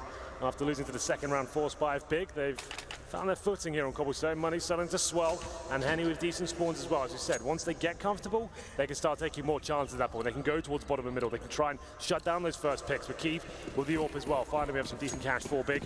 4 AK-47s, full array of utility as well. The smokes and the Molotovs. Both teams fully equipped. We'll see who comes out on top here as Keith wants to challenge with that B side. Drops the smoke. We're pushing through this as well. It's missed thrown, so he needs to be very careful here. Yeah, that's a very small detail that means a lot. Yeah, now he can't get to the box and actually have a safe position. Can of Flames deploy both sides. Bolts, good nade, that's healthy. Very healthy. Even Legia get nailed by it. Yeah. I'll send them packing for now. Legia down to 35 HP, but once again focusing on the drop-down run. Samson leading the way as ever, trying to find the first pick. They have been damaged up though.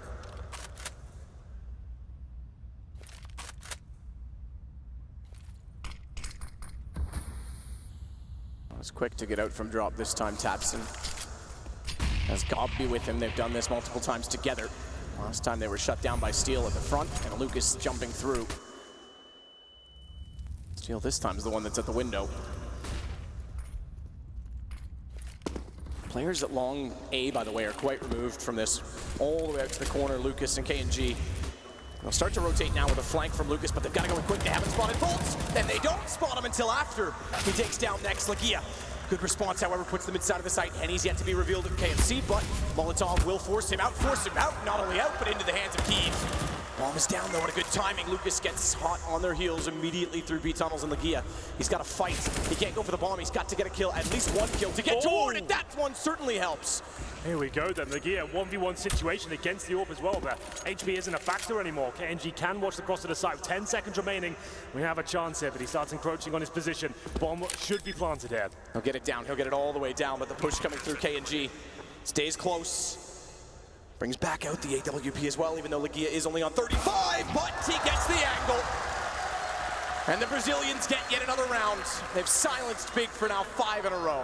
They absolutely have. Legia, very valiant attempt, I have to say, on the B-bomb side. Didn't expect to hit that shot on the upper platform whatsoever. Nails it. Brings it down to the 1v1. I gave him the advantage as well, considering he's up against that close range AWP. I thought he had that one tied up. Like we said, the HP wasn't a factor at that point, but KNG, very patient, holds the angle, takes him down. 5 rounds in a row for Immortals. That does mean Big can keep buying into this one. You get $3,400 per player, $800 extra with the bomb going down as well. So buy, it's available, and I can see there's enough for an AWP, but just about. It's 5k on Legia after getting those few frags.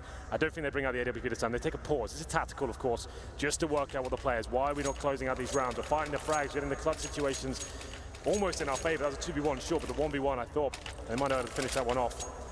The 5 rounds in a row. Immortals looking very sharp here. Haven't really given away much in terms of gun rounds. Double AWP setup still rolling strong. We'll have a look at the scoreboards while we're here as well. Big performance for Immortals. Steel, 11 kills, 4 deaths. Same story for Lucas as well. KNG not far behind. Henny, once again, I called it out, Matt. He's had an up and down tournament, I would say, 1 for 7. But the rounds they're winning, not such a huge deal. But he is struggling toward that B-bomb side. KNG on the first op goes low at mid to try and fire through the smoke. It means, though, that they've got 3 on A. And not a lot of presence at B, where in which Big is hoping to occupy. Yeah, and this play is what Henny's known for. Getting aggressive at the start, trying to find the first picks. He's at long A. It's a really scary angle to try and face in the CT side, but he doesn't get too much trouble. He will be pushing out, though. Going to be investigating towards top and middle. No one there. This will be another B-sided attack from the Big side. The bomb's down in the B halls. Henny's on the other side of the map as well. This could be troublesome for them. Only Bolt's really defending towards that B side. He's there with Steel, but he's in the connector. Surely this is the round where Big have the advantage. If they execute now, they've got a very good chance of taking this round. Execute or go slow. They're back inside a drop, same 2. Usual suspects, Bolts toward the Hobbit hole. Abson's gonna heal. Here's Steel running back into the site. Flashed over, he'll go up the lane, but has to turn his back around. Legia's already found the kill. He gets Bolts. He's perfectly positioned to catch off the player that was waiting at the Hobbit hole, and Gobby follows up as Lucas is hot on the flank, though. Bomb not yet planted. If he times this, he could easily take down the planter. He's got to be careful with his aim, and he's followed it up. Resets it and goes back for next.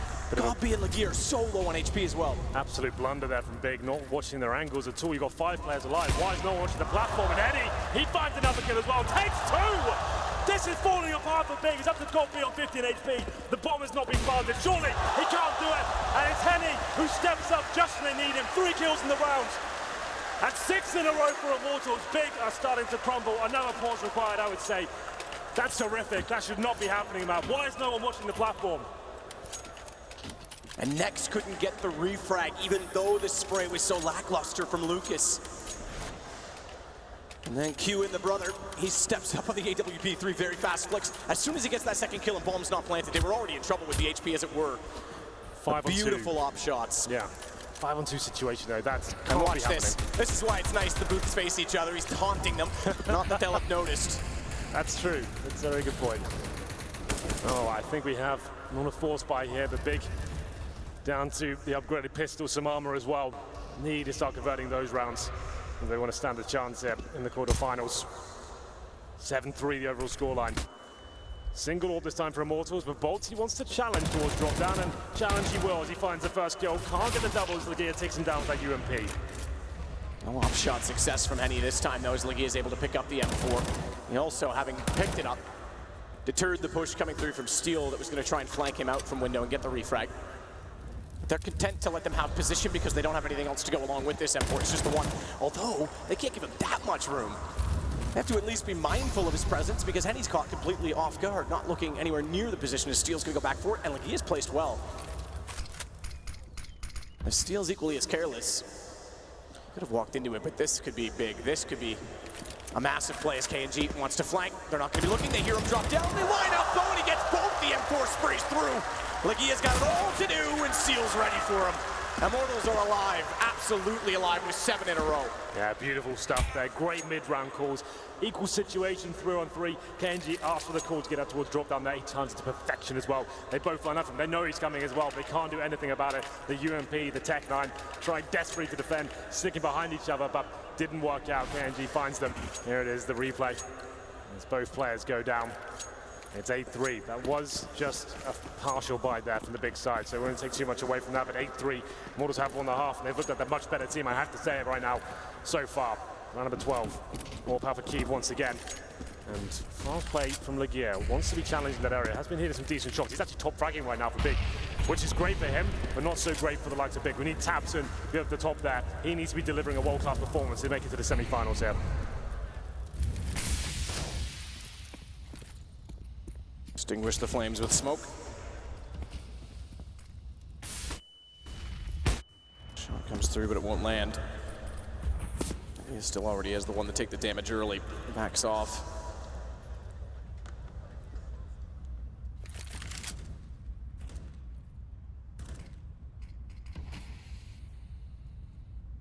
And he again goes to KFC, and Steel on Alley can actually, rather than playing window or rock, be more effective to support Bolts, but they're comfortable leaving him there, and he's going to rotate back around because they don't have any further information. Bombs down toward B tunnels. Could go either direction with 44 seconds to work with, or thereabout. I'll anticipate A with a split from Tabson.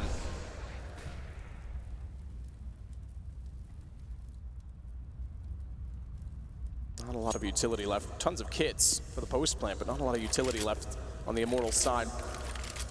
Incendiary, 2 flashes and a nade, and that is it. And the double op late as well, which is going to be KNG inside of the site under pressure. Kyiv can't open the first one on the T side of the op. Nex is able to get Lucas. Tabson's down though. That's the rotations wide open. Good shot, KNG. He wins the first op exchange. He stays on the side as well. In 6 seconds, bombs down, round's over. 4 seconds, it's done. KNG's just got to stay alive. He doesn't even need to worry though, because what a no-scope. His teammate was already heading for the hills. He'll lose his op, but the round is done. Bolts just staying alive, secures it. Yeah, unfortunately, Big looking a little bit out of the depth right now. Immortals, great side, hitting the shots that are required. KNG's getting fired up as well. Those flick shots are really tasty to watch.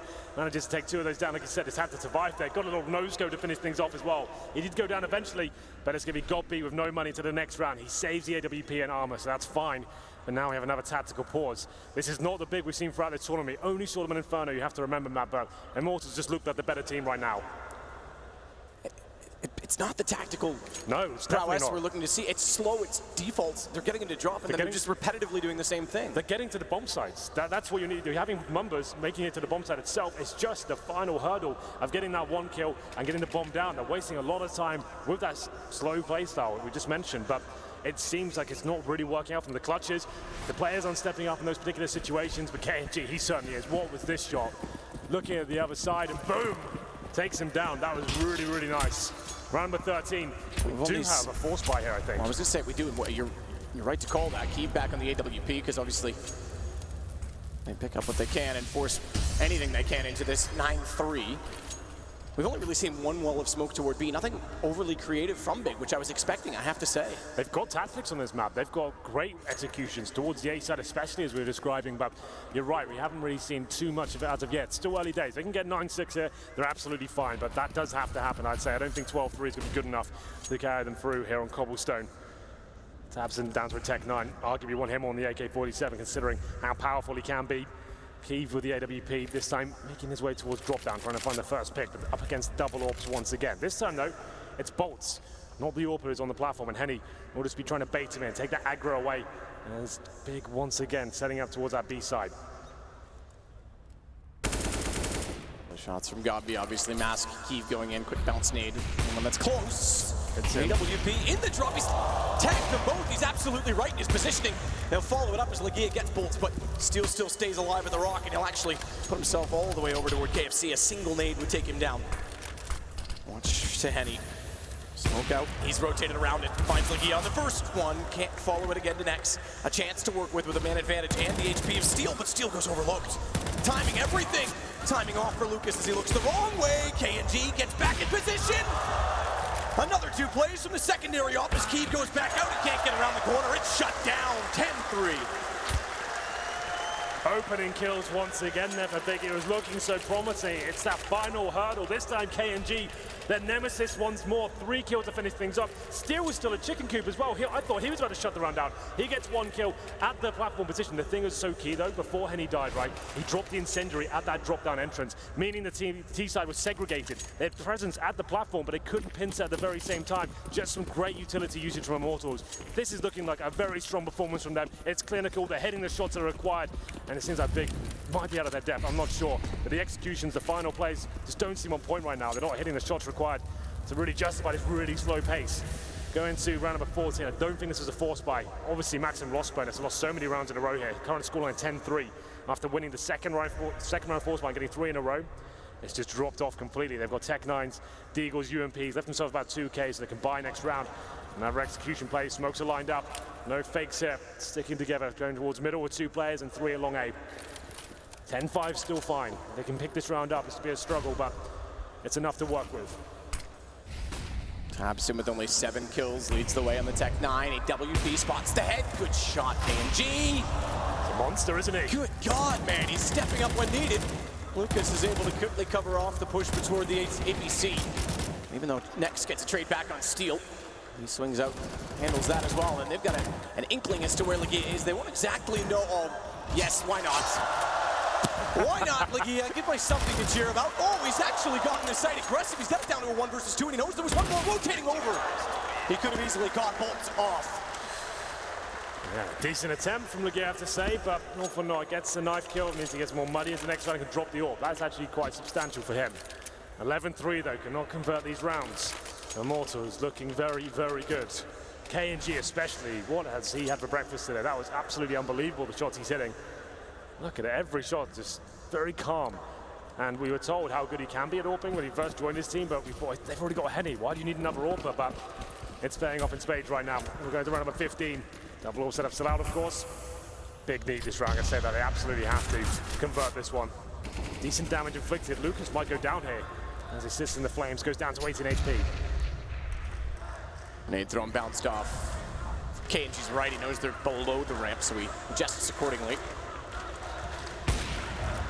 No shot landing. He's forced back again through danger. Lucas is going to try and sneak out behind them. He may do it as well. He's caught them off. So good. As Keeve rotate backs over and then gets away with it as well. No trade potential. Problem is he does, and he's well aware of it obviously with the Molotov down, but he's got nowhere to go. He's already lost his teammate that was supporting him. If he buys space though, he could potentially bait back in. Not going to, he's just drawing time. He's being a nuisance at this point. Yeah, they're just focusing on him as well. They have to find this frag. Lucas gets another one, the round's over, but they finally take him down. It's Tabson to get it.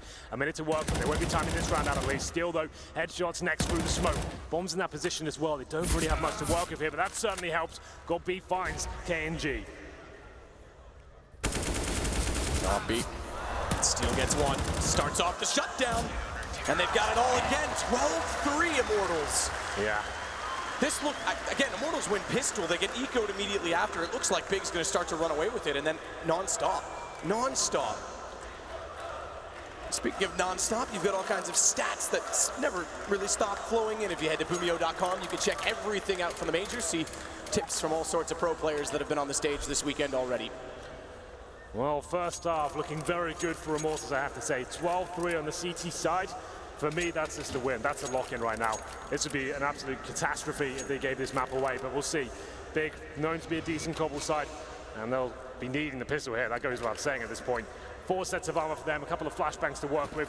No upgraded pistols on T side, there's 4 sets of armor for them and 1 smoke. That smoke used commonly towards connector, A or B side, depending on where you want to go. And well, it seems like to split towards the A side through the connector itself, or you just go hard in towards B and try and overwhelm the CTs with firepower here. Looks like it's the latter. Got B looking to challenge and taps him. Looks off the cat to KNG there. Needs to do more than that though, because he's lost his teammate. Steele's got Gia. He's getting overwhelmed. He's trying to pull Nex back in, and Nex getting back in at the right time. They'll coordinate for a crossfire, but Henny still finds a kill, and it's 2 versus 2. The advantage, though, too big, not only with the kill, but the fact that the bomb is down inside of the site, a site which Steele is flanking. They're going to have no idea where he is. They're starting to anticipate it, though, based on the fact that CTs have gone all the way back through B long. There's nowhere else he really could be. Stare him down in tandem, peek together. Watch the headshot potential as Steele is bleeding out down to 28. Clock to get close. Nex confirms that he's there with a re-peek. They won't get over aggressive, there's no need. Yeah, they don't have to give anything away here. Make him plan, make him get to the bomb site itself. He's low HP, you've done the damage. Stick together, like you said, give him 2 targets. Still can't do anything with it. He gets the final headshot, a must-need risk around there for Big. 12-4. Managed to keep himself alive here somewhat as we get into round number 2. Don't necessarily have to force play on the T side, they probably will. But this sort of lead could just focus on the AKs going forward, but they're going to bring out the Tech 9s, the Deagles, some armor as well. Very good on the pistols for sure. So Big not out of the woods just yet, and they're hardly firing on all cylinders. It's not the Big you kind of expect to get to a semi-final at this stage. They have looked amazing for the tournament, 3-0 against some huge names, but it doesn't seem to be the same brand of Counter-Strike at the moment. 3 UMPs, an MP9, and a Famis for Tabson. Steele down quick, gotta be ready. I think he's identified the fact that there was more than just the 1 player dropping in, but moves himself accordingly. The other player mentioned, none other than Henny. He takes quite a bit of nade damage, throws the bomb back up as well. KNG nearly walked off the ledge inside of the smoke to get it.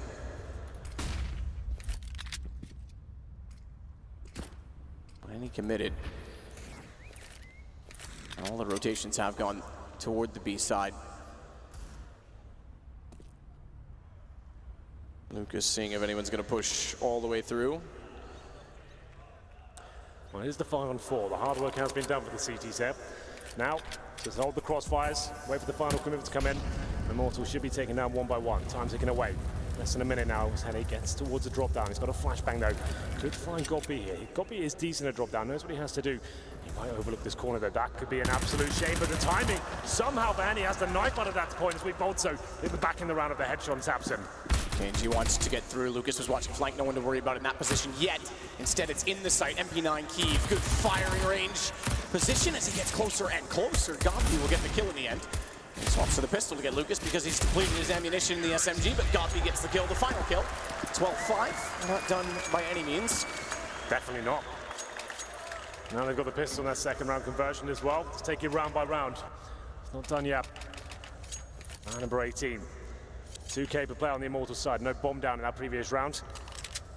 So this will be the full eco, maybe just a B rush. It can be a little bit frustrating and hold up for the whole round and see if any CTs make a mistake, but I'd expect Immortals to go for a straight up rush, maybe down towards the middle and try and trade a frag. Keep and Lagear go towards long A, it looks like they will be challenged indeed. As we head towards top and middle. Emphatic approach here from Immortals, it seems, as they go straight towards long A. Kiev waiting towards middle as well. He will be tested here. Can't give much away. Oh, Lagear, the timing's good for about him. Misbounce on the nade actually goes closer to where they walked in from. Still pushing. Bolt is able to get Kiev, so double trade. And a site that's occupied until rotations. Tabson's just barely there in the nick of time before they get to stables, and that may do it because bomb down inside the site. Henny. It's concluded by Nex. 12-6, they have it. Yeah, got a bit dicey there, I have to say. The Glocks, and still a little bit unlucky with the timings, though. Lagear pulling his nade out just as they finally committed. He gives away UMP, but that's about it. Tabson to save the day, joined by Nex as well. First full buy for Immortals, no AWP there. 5 AK-47s, opting for more utility with the flashbangs as well. Not much in terms of the Molotovs. I don't think there's a single one there. It can be quite tricky in a map like Cobblestone. The flushed out positions like the upper platform, the tight corners, hobbit hole, the tree, for example, is very difficult to actually get into sight while having that utility to work with. All for Kiev, of course. See if he can start hitting some big shots here. He's on 10 for 13 right now, but it's Lucas going in first, but Tapson taking him down. Slows the play as Bolts backs off. Oh, good nades. Pucker up and give it a kiss.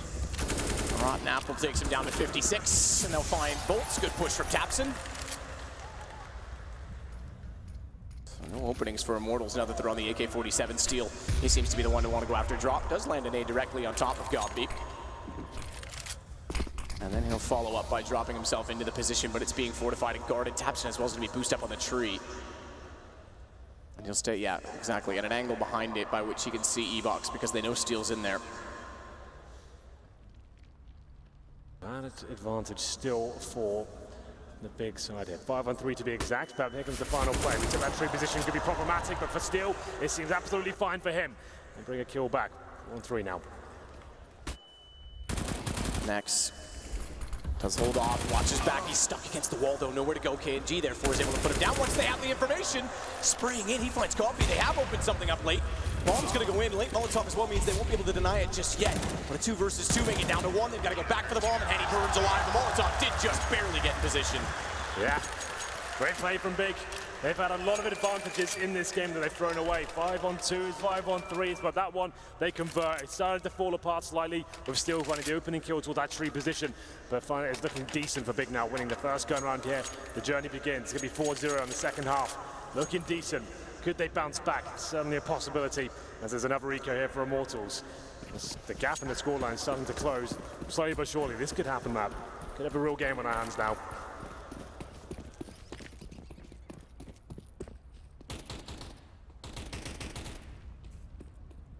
Deagle toward long, Lucas going against Lagia. Lagia backs off. Oh, the nade is perfectly positioned. Tapson gets a kill. Lagia realizes he's got company on either side. Identifies correctly which wants to arrive first and gets the kill accordingly. Smoked off as he is though. They want to try and rush directly by and get toward the A site, but Kiev waits for the AWP.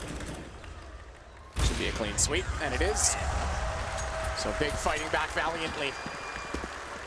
5 in a row, they bring it to just a 4-round lead for Immortals, who have yet to score or put one on the board, if you will, on the T side. This is the first time they've got the AWP out. This is the real test for them. They were so hot with those weapons on the CT side, especially KNG. My God, some of the shots he was hitting were unbelievable. Henny, though, on the AWP, like he said, he did have some decent rounds, but slow to get into this game. He still hasn't hit double digits on 8 kills, 16 deaths. So sure, he's had some high impact frags, but hasn't exactly been carrying the AWP out. If I'm Immortals right now, I'm giving that all to KNG all day long. Absolutely. On this map, 21 kills, he leads the way. Steel's behind on 19. But much more of a team game in terms of kill distribution on the big side. Again, some pressure toward long early A, that is. B has pressure at long from the CTs rather than anyone on the terrorist side, on Immortals side. Bomb down inside of the tunnels as well. Play the pick. 3 players at long could flash each other around the corner.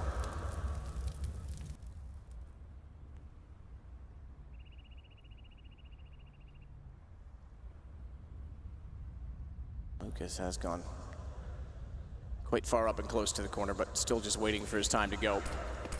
Flashes land, no one in position at the corner. Lagia instead at the hay bales to get winded up. He's able to find a single kill. Henny on the AWP is going to try and slow peek, but thankfully backs away and the smoke comes down. He's so low, Lagia. He can't find the shot because the reason I was saying it was almost to the benefit of him that the smoke came in is that they were bringing out the AWP in Tapson's hand to try and get a shot, or rather, excuse me, the M4 in Tapson's hand to try and get a secondary shot. Down drop, meanwhile, Bomb is in position, blinded up. Goffy hears them, but doesn't have the vision. Good spot from Nex. Drops the bomb inside, finds the gap, finds KNG. Yeah, it's really solid CT side from Big so far. Not done in this quarterfinal just yet, it seems. At the timeout for Immortals here. It's towards long A. Lagia's looking very strong there, confident almost. He's by himself, doesn't have anyone else to play off there.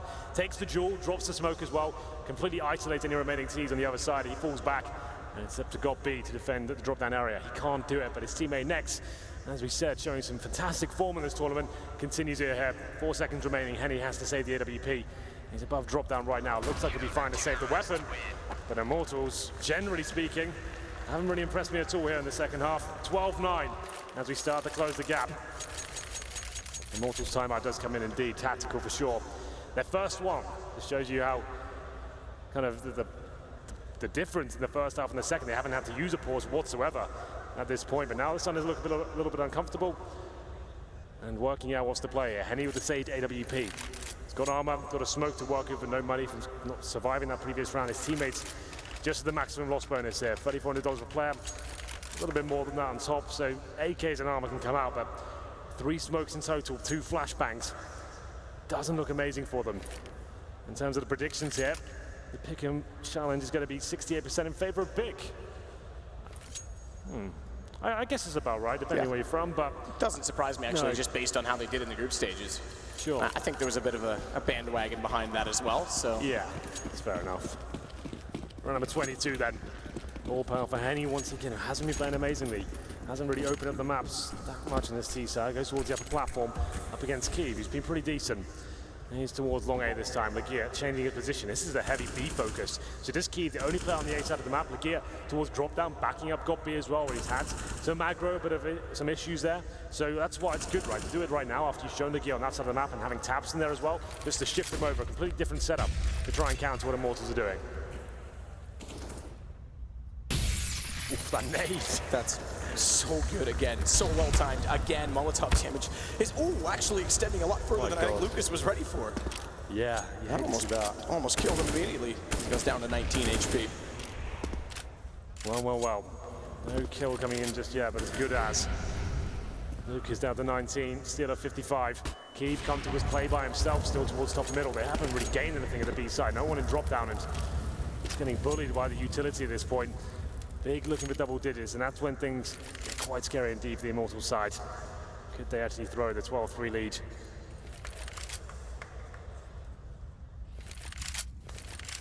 Back over toward Kiev. Bomb toward A. Lagia's going to have to be hot on his heels to rotate. A timely rotation. Good shot, Kiev, therefore, to start it off. Yeah. As KNG wants to slip in undetected towards Stables. He's at least got close to cannons, but wrapping around is the next challenge as Kiev goes up. Can't quite get the shot, knows that there's 2 there, therefore sits back and controls the tight angle. So close again. No chance on the third. KNG gets the shot immediately after. Boltons goes close, finds it. And tear down the Berlin wall because they've got a hole inside of the defense to plant the ball. Finally on A that Bolts can cover off, taps in, and Henny finds the rotation of Goffy. The first for Immortals on a T side. It was looking so good for Big at that stage. Got the opening pick, and I was about to say, Keith, with that one pick and alone on the A side, buys him time. He gets towards the bomb side there, and a similar sort of play we saw from KNG. He's holding the tight angle on the bomb side itself, trying to hit the flick shots, jumping around. If he hits one of those shots, they probably win that round, but his Bolt's giving a little bit too much to work with that. As his teammates find frags as well, they take down the players towards the balcony position. That's the first round here in the second half for Immortals. 6-1 is the scoreline. Big cannot find double digits just yet, but they've got a ton of money to work with here. I'd say maybe a half buy next if they lose this round, but still very well equipped at number 23. Nothing too aggressive here from either side. Kiev this time seems like he actually wants to push down long A. He was at middle before. Wants to try and find the first pick. That long corridor. It's going to be the B side that Immortals are focusing on for now, though. Looking to potentially execute here. Flashbang's going over. Maybe he's bleeding out some CT utility on the other side. We'll drop a smoke as well. This will be an A split from what I can see right now, Matt.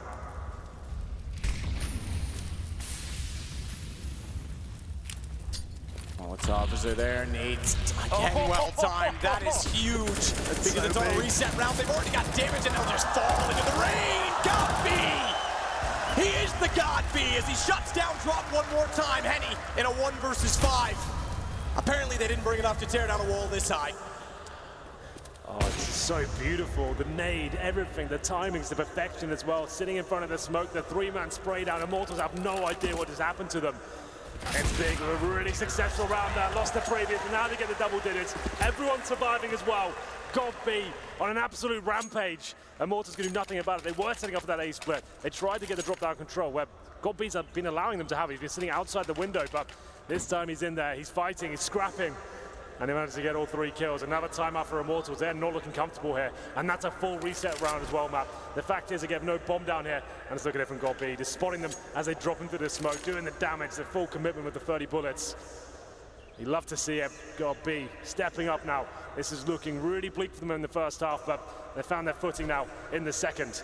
They can get a couple of rounds out of this. Still going to be really weak money for Immortals next round, even if they take a full eco in round number 24. I'd love to see a stat for how much nade damage has been done in the opening sectors of the round. That's 3 in a row, if I'm not mistaken.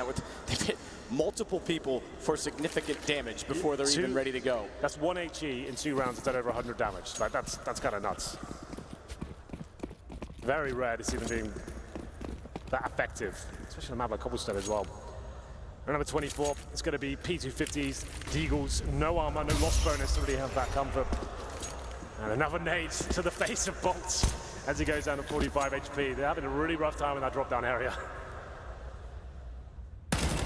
Yep, good find. It's dinked up. Spark clearly covers the screen, but he finds the kill anyway. Just 3 rounds for Immortals, but it seems almost impossible at this point. Momentum firmly with Big. Rotations go back over toward A to support Legia. Kiev's going to sit nearby because, again, Legia on 13 can't do it alone. They'll give him the AWP, in fact, so Kiev goes on the rifle. Not something we normally see, but it has to do with the AWP positioning. He's able to get a kill as well, so justified. But they lose Kiev. Q-taps, and indeed, we talked about it. He always shows up. He's getting there now. 17 kills. He's catching Legia. Yeah, he is. Just when they need him as well to close this game out. 13-11, a couple of rounds to go to tie up the scoreline, and there is going to be a buy for Immortals here. As we said, though, money is going to be weak generally. 4 AKs, a Galil for Bolts. In terms of utility, 2 players with any nades whatsoever, Matt. We have 3 smokes total, a Molotov. What's the play here? Do we just go fast? We just push straight into a bomb site? We haven't really seen that from them yet. It's been quite slow and quite default play from Immortals. They're expecting faster rounds coming in. When they can really get rolling on the teams out of Cobblestone, that's when they look that scariest. But only posting 1 round so far. It's 8-1. This could fall apart, the 12-3 lead. Surely not. A boost comes in, mixing things up once again. Every round is just so smart. Perfect calls now has got B. Ready and waiting, but Nex, same story as they walk in towards the B side. Nex is waiting below the broken wall. Bolts is going to swing behind him, and they look over, so KNG gets it open. That gives them the front side of the site to work with. Taps and drops the bomb, but they get 2 ensuing kills, therefore have control. Yeah, much simpler rounds this time. 1 smoke, a few flashbangs, 5 men towards the upper platform. That's what I'm saying. We haven't really seen that at all. Just simple, basic Counter-Strike, and use your star players to open up the bomb site there. Bolts, especially, lovely shot from him. Still chimes in as well, and you can see Big. They weren't really ready for that one. It's obviously that they're waiting for the execution to come in. They want the wall of smokes to give them cues so they can throw the utility back. That's what they've been so good at so far, is deploying the HE grenades, locking players out with the utility. But that's not really an option. They just help themselves to the B side like that. That's what we need to see more of from Immortals if they're going to close this game out. But this will be 2 saved weapons now. Kiev and Legia holding on to the AWP and the M4A4 as well. Plenty of money available for Big. They can certainly buy around these weapons, but don't want to give anything away for free. But Legia, he's fighting back. 2 kills for him. That's not bad at all. We know the Immortals' money is low. So every kill they get at this point is definitely worth it. Even the fact he goes down, it doesn't matter. He's got a ton of money in reserve. They do not. 1 round they can pick up here, Big. They're back into this, and they shut it down. We have another pause coming through. You mentioned Henny, by the way, early on, saying he hasn't really showed up. He got the 3 brilliant kills in the 5 versus 2 with his brother when they retook the B site, rather with denying the bomb plan. It wasn't even really a retake. It never had to come to that. But other than that round, he has been quiet, even on the CT side. Now, T side, admittedly, it's not like he can do as much to get aggressive with the AWP, more so because they haven't had the money for it. But he definitely has not been in this game in the capacity that I would have expected and wanted from him. I've been noticing this throughout the tournament as well. I kind of mentioned it in the pre-game. It's KNG who's been AWPing primarily throughout this tournament. He hasn't looked himself, Henny. He's kind of looked a little bit out of his depth in terms of the shots he's hitting, and it's maybe the aggression we're used to seeing from him not happening. And KNG, he looks lights out. I'm not sure why he's just not taking the main AWP role. At this point, we're in the quarterfinal and things are falling apart. I just think like, Henny, you're having a nightmare. Let me just do the main AWP at this stage. And you just have to make that call. It's a difficult one to make, but sometimes it has to be done. Round number 26, 14-11. Immortals though, after winning the previous round, there's a huge chance it can get reset. Need to be very careful. It's another fast approach. This is what we wanted to see, Matt. To stay together, group up, get in those bomb sites. Kiev, he's not quick enough. He does find one on Bolts. As he looked back down toward Ebon, that means he's pushed and pressured from both sides. Good find from Tapson to get a lurk late inside a connector. Shuts down any threat coming in from Immortals. And as you mentioned, just a chance to break the money once more, and Big would be right back into it at 14-12, potentially get a 13th round on the back of it. So slow it down. The Twins again, this time 4 versus 2. Something better than they won last time they worked together on the CT side. Have to be weary of the flank walking around. Thompson's getting closer and closer. His timing's gonna be perfect. Their spot in the open. Bomb down. Thompson gets both. And Big finds well to break the economy. They certainly have control. This is like double eco territory for Immortals. If they have a pause left, this would be the time to work out what's the play, to be forced by into this. We've got 4 players with less than $3,000, 2 of which very low indeed, beneath 2,000 in fact. Tapson, lovely work there. It's a clean round for Big as they close the gap. Scoreline's 9-2. Immortals getting shut down. They're trying to mix things up. They're trying to go faster now. The simpler plays, as I said, we haven't really seen that from them. It was great with the previous round, but that one just there didn't really work out for them. Tapson with a nice flank, and there will not be a force by him. Into round number 27. Things looking desperate now for the Immortals side. As Tapson, aggressive and force toward the platform, finds the first headshot. It takes down Lucas. Lagia, that's not bad at all. Wow. He finds 2 kills as well. 5-2. In terms of manpower, it's a very good job against the anti-eco situation, or rather with the anti-eco situation. Scompy gets himself in position through the door. 1-point game after 12-3 on the most sloppy, I guess, T-side we've seen from Big throughout the course of the event. Tapson gets KG, it's only Henny remaining. Needs kills on this P250 just to get money again. Ooh, nearly gets one. Good tag, with 3 players there waiting for his arrival. We have 1 round between them. Who would have thought? The CT sides. Well, as I said, the money's still not going to be great. Could have been double eco territory if they wanted to be, but they've opted for the buy here. Henny, just the CZ. Bolts down to Galil. UMP for KNG. I think I've painted a picture for you. It's quite a bleak scenario for the Immortal side. They do have the utility to work with. That's what they've opted for. This will be some sort of set piece. We need to see like a wall of smoke. You can't really just rely on running into a bomb site. With this sort of weaponry, we're going to have to deploy everything we've got. Throw the kitchen sink at them and see what's available as we get into round number 28. It's Tapson taking out KNG. Good shot. Starts it off again against Guns. Down to 50 HP, but it's a decent... Oh, not again. Not again. Another massive nade. These guys are timing it to perfection. Tapson's already got the kill. He gets all the damage required. And on top of that, they're blinded up. They're standing and they're burning alive. They have no idea they're sitting on top of the flames. It's a marshmallow fest. As Gompy gets back inside, and he's going to be the best to shut down Steel. They'll lose themselves inside of the smoke, but watch for the apparition to emerge. Next, he's not haunted by any ghost to Begule. Bomb left down on top of the platform, and another shot to tie it up. Lagia's got it, 14-14. They're looking hot right now, Big. They're managing to hit all their shots, working perfectly as a unit. I wasn't believing coming to the second half from what I saw in the first, but this has been a marvelous performance for them. And you're right, tying things up at 14-14. That was the force buy for Immortals as well. They're going into round number 29 with pistols only. That's it. They're force buying in with Tech 9 CZs. And it's the nades once again, Matt. How much damage they do with these HE grenades over and over again. Playing out of their minds right now in the second half. The Gears after 28 frags, not known as the biggest fragger, arguably one of their weakest players, stepping up and going huge here in the quarterfinal. Invigorated. Come under some criticism in this event for all sorts of things we all know about. But they've stepped up when it matters, and they actually are in a position to find map points against just pistols. Another nade potentially, this time Molotov. Incendiary to be specific and precise. Yeah. That's a nade though, and it'll do damage again to the corner. It's not quite 100 damage, but it's still decent. We'll take it. Yeah, still see it. I mean, the guns don't even have to do the work. You talk about M4s not being one-shot headshots. Well, okay, they are if you do 50 damage every time with a nade. This must be the most damage of HE grades we've seen in a single half. It's unbelievable. The work they're doing with those lesser utility, really. It's the one that's not purchased the most.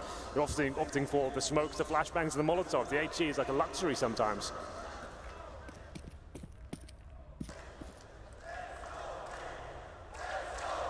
Oh, now the crowd are coming to life. They're believing.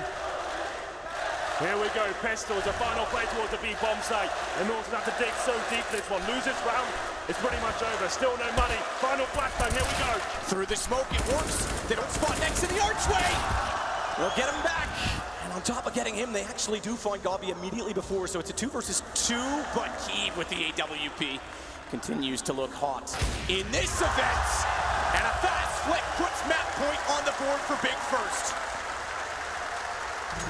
Nothing to work with there for the Immortals side, just Pistols, Armor, hoping someone can go absolutely wild with Desert Eagle, find an opening pick, just something, but they couldn't get those openings. This is a 12-3 half. They've fallen apart. It seemed like Immortals were controlling the pace of this game. They had everything going for them, that double orb setup, the KNG performance, but this T side, just nothing has excited me at all in that play. They haven't really had the basics down.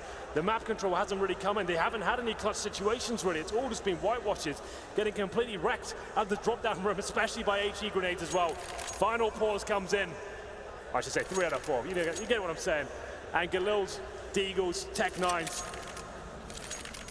This is all they've got to work with here. Next, nice work to get the double frag there. And Kiev, he's stepping up once again here at this major.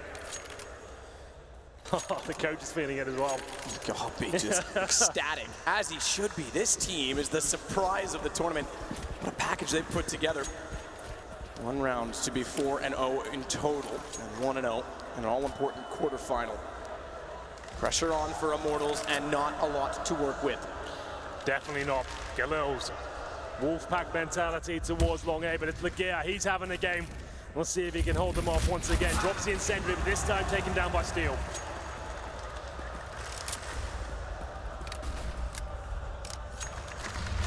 To danger.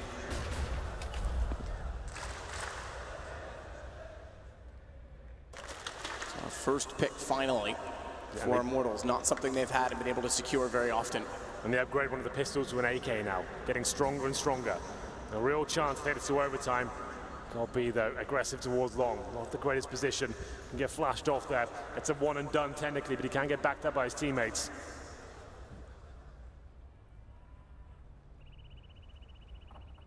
Boost for Tabson. I like that boost though. This is exciting me. Tabson can cause some damage here, but they are focusing primarily towards Long A. He's gonna have to turn around and back up Gabi. Good smoke though, perfect smoke. Slows them down, partially blinded. Can Tabson see above it? That's the better question. Missed time from Gabi, and we might have overtime on the cards. Tabson's forced off of it. It's a 5 versus 3, and he's got caught out by KNG wrapping around. Of all times to not be able to shut them down. Oh, next. So close to taking out Steel. 2 HP, a WP for Kiev, but he's got to go a lot further than just 1 kill in a panic situation toward the vent because bomb planted. He has a kit, but no further utility, and he's stuck on the AWP at least for now. If he wants another gun, he's got to get a lot closer. Wrapping around as well, even if he goes toward the huts. Bolts finds him from the top of the ramp, and we've got extra rounds. We're going into overtime. It didn't look likely there. Immortals struggling tremendously on this T side. Great half from Big, I have to say, but falling at the final hurdle there. Everything's reset now. That momentum does not carry through. 10K per player. MR3 will be first and 19 at the top of the scoreboards. 18-18, we do it all over again. We do not swap halves. Immortals stay on the T side here. And it seems like they're finding more success with these simpler plays, just grouping up, focusing on Long A, finding that first pick as well. The gear that went down first has been an absolute monster in this second half. Round number 1. CT have to be very careful with their economy here. Kiev with the AWP. No head armor, 3 players, not really required. Not be up against any SMGs or anything like that, but here we go. Faster play towards B. This could be a straight up rush. All 5 players towards the upper platform. Here we go. They're in, they're going. Next to Tabson are not in position, they're not ready for it. They've got to get the first kill, shut them down. They've got to be early on the denial of entry. So far they trade, but trade's not yet enough if it's chaotic and allows for the bomb plant, and better than trades. Henny's able to slip up and find Next, leaving Kiev again in another 1 versus 3, and Op purchased overtime. MR3, he's bailing, he wants to keep it. Has to. Yeah, has no choice there. It costs a lot of money to bring the orb from the armor out, spacing nades as well. You're not left him much money at all. He's actually only got $3,900.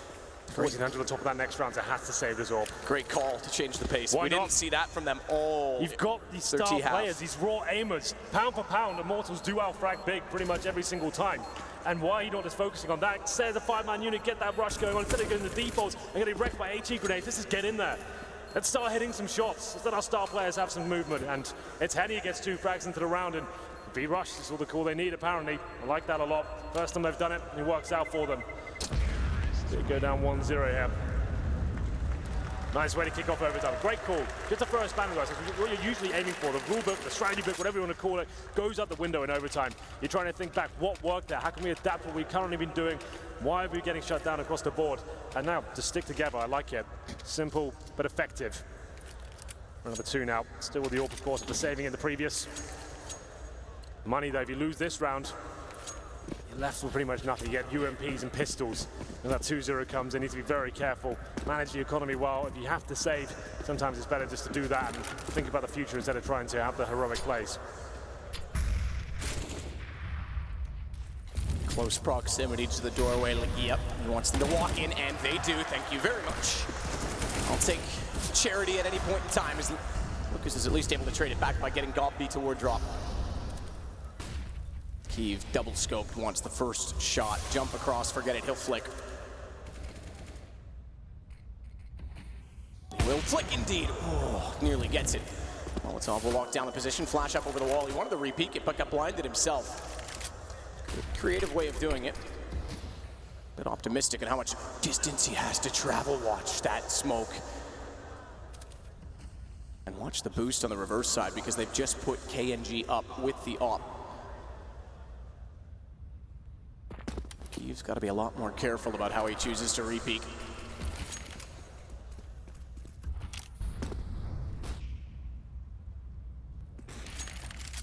Flank heading toward Legia. Smart reposition for the CT side of AWP and Kiev, but next, bottom stairs traded out immediately. Kiev, as I mentioned, repositioned, though has control, but not the speed for the second kill. And overwhelmed as taps in behind the rock. Where is this coming from? Immortals finally getting space, but bombed it. Oh, missed shot. Legia had to hit that early. And bring it to the one-on-one as soon as the bomb was planted. Now the element of surprise gone, but still he's able to push through. Bolts is not ready for it. And Lucas comes back through toward window. Legia backs it off. He's got a smoke. He's got the kit. But if he goes immediately on top of it, Lucas is going to play aggressive so they can't hold it. He might have gotten away with it, but there's no sense chancing it if he still has time. Molotov close side. This is going to be the hold because it's going to force him back. He's got to go wide side around. He's protected. What a brilliant Molotov! What a brilliant Molotov to force out the time and position. Very calm. Great work there from Legia. Knew exactly what he had to do there. I was about to say as we were building that one up, he's got a smoke and an incendiary. He can lock off 2 key points of the map there. Wherever he's going to be struggling. I thought he dropped the incendiary towards drop down, then goes to that defuse. That's the only place he can be is connector or the drop down room. He could be doing to the full defuse of that plant as well. The incendiary towards that area. He's done it, but like you said, even better perhaps. Covering himself with a smoke, little smile there perhaps. He knows he's enjoying himself. He's having one hell of a game. Probably the best performance I've seen from Legia in quite some time. Rush middle. It's up to Immortals now to dictate the pace. That nade again. It's happening. It's absolutely slaughtering them as KNG at least trades it this time, but it gives Legia again a chance. Smoke down. He's got to push through it because he's given up A, and well, he's being watched, but not anymore. Patience. Patience not anymore either because Gobby's got the kill, but he's still in a good position. KNG knows it. He's going to go hunting for him. Spots the head, but can't get the shot. A big whiff. Leaves them locked on 2s. HP relatively even. But advantage to the bomb plant. Legia tagged through the door. Wasn't ready for bolts to appear. AWP for Kiev to win the first overtime half. He's spotted in the open. His steal goes high. Immortals get 2. Big only get 1. Immortals do get 2 after having a shocking regulation Teague side. They've seemed to have adjusted themselves, kept it simple as go for these rushes. But you're right, that nade once again in middle. How much damage can be inflicted with the HGs here? It's unbelievable. And this problem is they're trying to stick together. They're trying to keep it simple, and that's going to be a massive issue. You get an HGs thrown at you and lands in a massive group of the players there. But still they recover. And the clutch not working out with a decent flank from Legia as well. And he stepped up tremendously for the big side, but wasn't quite enough. They switch over to the T side now where they struggled as well. Remember, it's 12-3 in the first half. Do they have a similar mentality? They start grouping up and saying, let's stick as that 5-man unit. We're getting wrecked by the double AWP setup, and that's what's coming out once again. Immortals, KNG especially. He was quiet in the second half. I'm expecting some huge things now. He's getting cheeky with a T-sided AWP. Not where he's had most of its success, to be fair.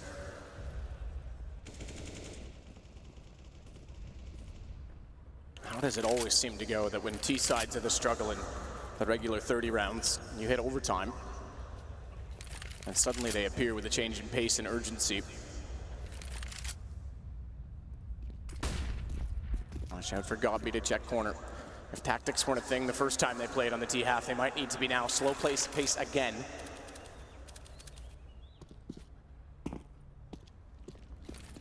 KNG's watching down to bottom of middle.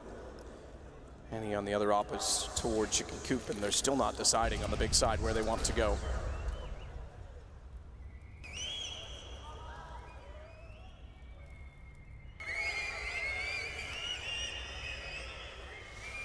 Very patient from Immortals.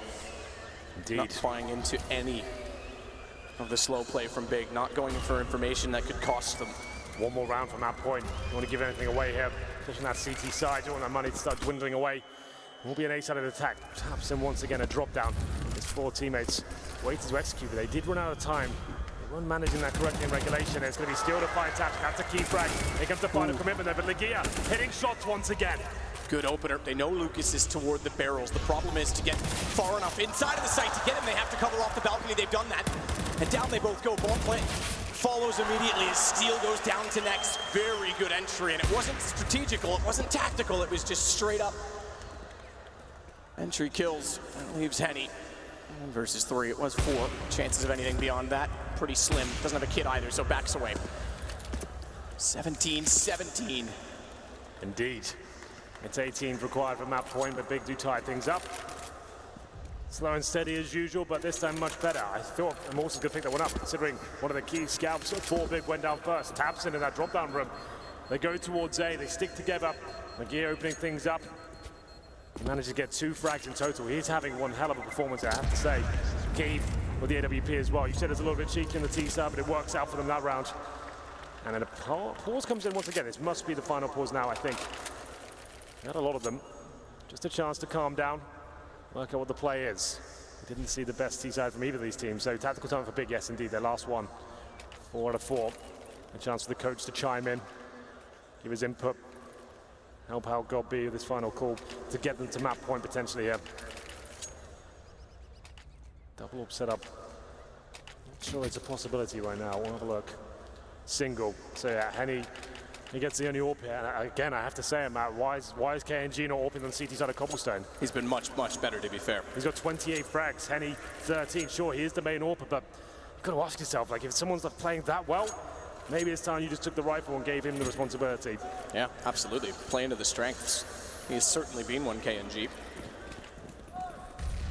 Like he's been anchoring the A side as well, meaning you have 4 players towards that B side of the map. I think that's cool for me, but who knows what's Henny up to this round. He's decent in the B bomb side generally. This hasn't really arrived, apart from one very important round.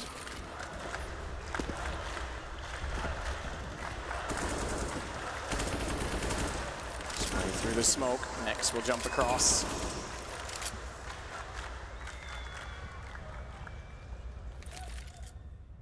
This is only map 1, let's not forget. Immortals allowed Inferno to come into the pool. SK were bested on by Big.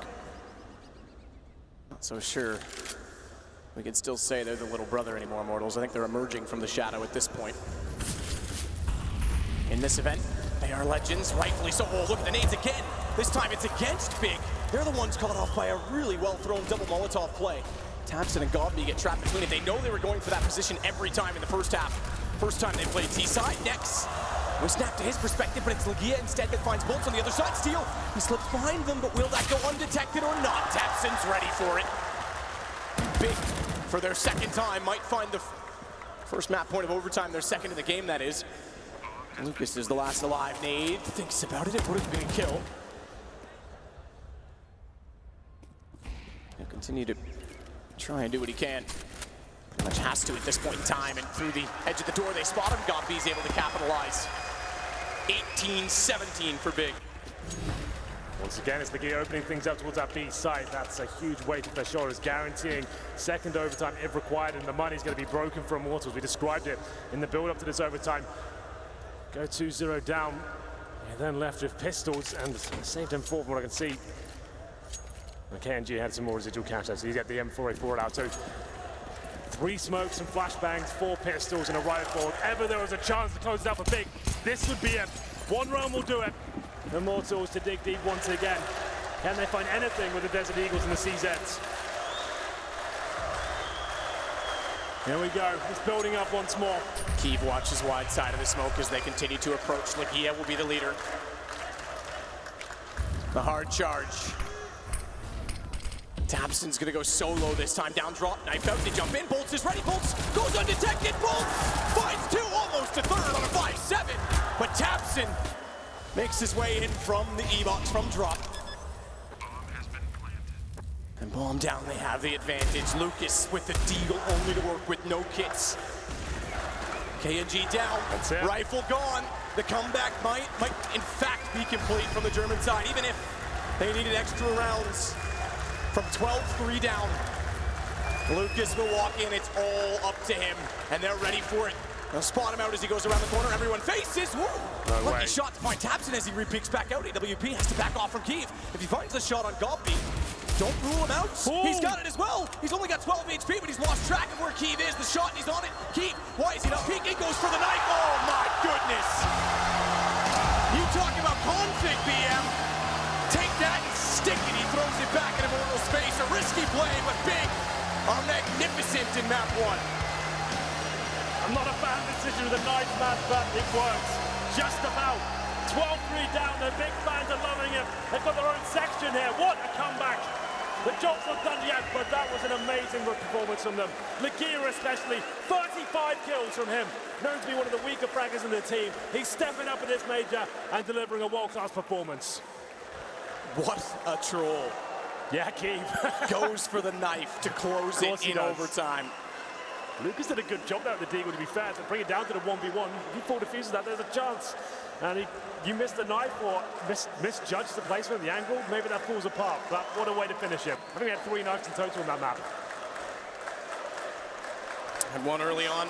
He's confident in his air mechanics, his air acceleration. Both times he strafes toward them, but that is just an incredible comeback. Big looked like they were lost tactically. First time we've seen them in this tournament not really having a plan that was going well on a T side, and Immortals just fall flat and get shut down, I have to say, with similar styles. They try and go with default tactics and could not penetrate the defense. I knew this was going to be a good series. I thought it was, especially the pool coming up as well. It's got me super sweaty, I was about Hank. to say, Matt, I didn't want to address it. Like, you do like you're enjoying yourself, you're getting stuck in. But maybe we should give you... Literally in the shirt, it's a little sticky. We'll give you a break and we'll go over to the panel. Paul, what are you saying? Well, there's blood, sweat and tears, and that's just in the commentary box. What a game from Big and Immortals. Game 1 turns around on a 12-3 first half loss. Terrible T-side from Big, and yet they come back to win it on the knife. We're back with Moses and Natu once more. Jason, I saw your face at the end of that game. You were kind of like... What did I just watch? Yeah, it was wild, wasn't it? It was wild. I actually will amend one thing. I don't think it was a terrible side out of Big on the T side. In terms of, yes, they only get 3 rounds. You obviously want way more than that. But the crazy thing is they're getting into the site, right? The tactics are working. They're getting towards those end games. They just got out-clutched, essentially, by Immortals. When it got down to those 2-on-2s, 3-on-3s, it was the ops ringing true. It was KNG being a monster. It was Steel on that B-bomb side. I mean, all the plays in that first half went in the favor of the Immortals guys. And then when you get to the second half, here's where we have an atrocious T side. Here's where it took them like 10 rounds to figure out that running into 3 grenades and drop zone every single round isn't a winning strategy. Like just taking I did ask the question. To be fair, I did ask the question. Yeah. How many rounds would it take before they figured out that they can't get into drop? And it was 10. Yeah, and I said if I'm Immortals, my game plan is go at drop zone, go at God B, see what you can get out of there. Probably why I'm not a coach. They ate so many grenades and just never adjusted from it. Also, there was a couple of times where they threw grenades in, did 50, 60 damage to a couple of people. Then, for good measure, threw in a Molotov as well, and they were standing in it. Yeah, for sure. I mean, just have to say, Legia, I mean, come on, what's going on? He's not even rolling back the gears anymore. This is something else, Can I just recap? Top frags. Go ahead. Has AWP kills. Got a knife kill on Henny. Two knife kills. 2 knife kills. A 1v2 clutch in the smoke with the Molotov thrown out for good measure. The only thing I can't find is an ace. Yeah, I mean, he was getting. But the guys had a monster game. Right. He was saying on the second, like, especially there towards the end on overtime, he would be getting kills, like really important kills when they were hitting the bomb side a little bit more simplistically, even through the edges of the smokes a lot of the time. And in the first half, like Jason was saying, actually, their T side was actually pretty good. It was always a matter of getting that one more kill that they never got to really just break the bomb side, get positioning, get the bomb down, and they'd have the advantage. But you had Steel playing in Chicken Coop a bunch of times. He would have a great flash come in. He'd get that one more kill, just slow down the attack. Then you obviously had Henny in a couple of instances and KNG. Like, he was just denying them on that A bomb side so many times. Like, it's not even for him to get the kills, but just being all the time there so that they don't get the bomb side. That just makes it impossible for Big to be winning any of those rounds. Yeah. Yeah, I mean, the first half, you have to sit there and you kind of go, where's Henny? Because KNG was the main AWPer, and I think Henry said it during the commentary. Rightfully. When you go into overtime, why are you not giving? KNG's obviously hot. Why don't you give him the AWP? Yeah, which you should. I mean, that it's a weapon where the momentum, having the feel for it, and when you're hitting your shots, you're hitting much more flicks more consistently in that situation. It's a given that you give the AWP to that kind of guy. Especially because also the executes coming into that B bomb site where Henning primarily plays, right? Like with all those smokes and everything, it's a little difficult. It seemed like KNG had plenty of success when he's rotating over. So yeah, probably would have gone that route. This is the clutch. This is where it starts to feel like this almost felt to me like a little bit more of a misplay from Lucas. Like he planted that. No, I don't think he was the planner, but like you know it's on the other side of the pillar. Like you either have to go through the Molotov or play that a little bit more aggressively at a certain point. But too much room for Legia to work with. I thought he's having far too much fun in this game. Yeah. I mean, I'm telling you right now, this is probably Legia's best game he's ever had in his entire career. Well, it's statistically his best game in a major ever. Well, I think being at a major is just what makes it all the better, right? Like this is what a stage to have it on. If you're going to have the best game of your career, he's one of the people. When Big first was formed, and there was like, do they have enough firepower? He was like the go-to name to bring up and say, you know, Legia is not going to provide much. He drops 35 here. That's a stellar match, and he played very intelligently. It wasn't like these kills are just given to him. He earned most of these. Yeah, he's had plenty of stick on this very desk over the last few days as well. Sure. So it's not like we haven't given him stick for having the old rough game. Here's what he's also had. He's had Gabi getting his back for the past year. I mean, this is a guy that's handpicked by Gabi to be in the squad, and obviously putting him to good use. And obviously now, I guess we're starting to see a reason why Gabi wants him in this team. He's definitely seen something in him. And yeah, it has to be frustrating for Immortals when they tried a lot of things. They played slow pace, they picked up the pace, and that's when they actually started to get some rounds, is when they simplified their game plan and just went off of trade kills. But you just gotta love Gabi and the way he plays. You know, first he plays really passively in drop, he just plays in connector. In that one round that Immortals is going for that A split, of course he's set there. There's not really that enough utility or flashes coming in. He's having a breeze of a time. He gets a cheeky little 3K. They're basically nice to hold attack by his own. So it's just great to see how they constantly keep on thinking and changing little tiny bits of how they do different parts of the map to make it super hard for their opponents to make a play. MVP on screen right now. It's worth saving this one. Surprise. Yeah, I think we're all shocked here. Yes, I'm almost speechless, one would say. He's a lovely guy, and it's just great that he's had a monster game here at the Major. Yeah, I mean, like I said, no better time to do it is when you're in these quarterfinals, especially in a comeback effort as well. Like down 3-12 also. I mean, to be that kind of an effort to keep your team in this match and claw them back into it is huge. You have to say, we talk a lot about Immortals, how emotional, how momentum-based they are, and we know from the horse's mouth, Steel has constantly said when the things aren't going well, communication shuts down, and it's hard for them to get out of that rut.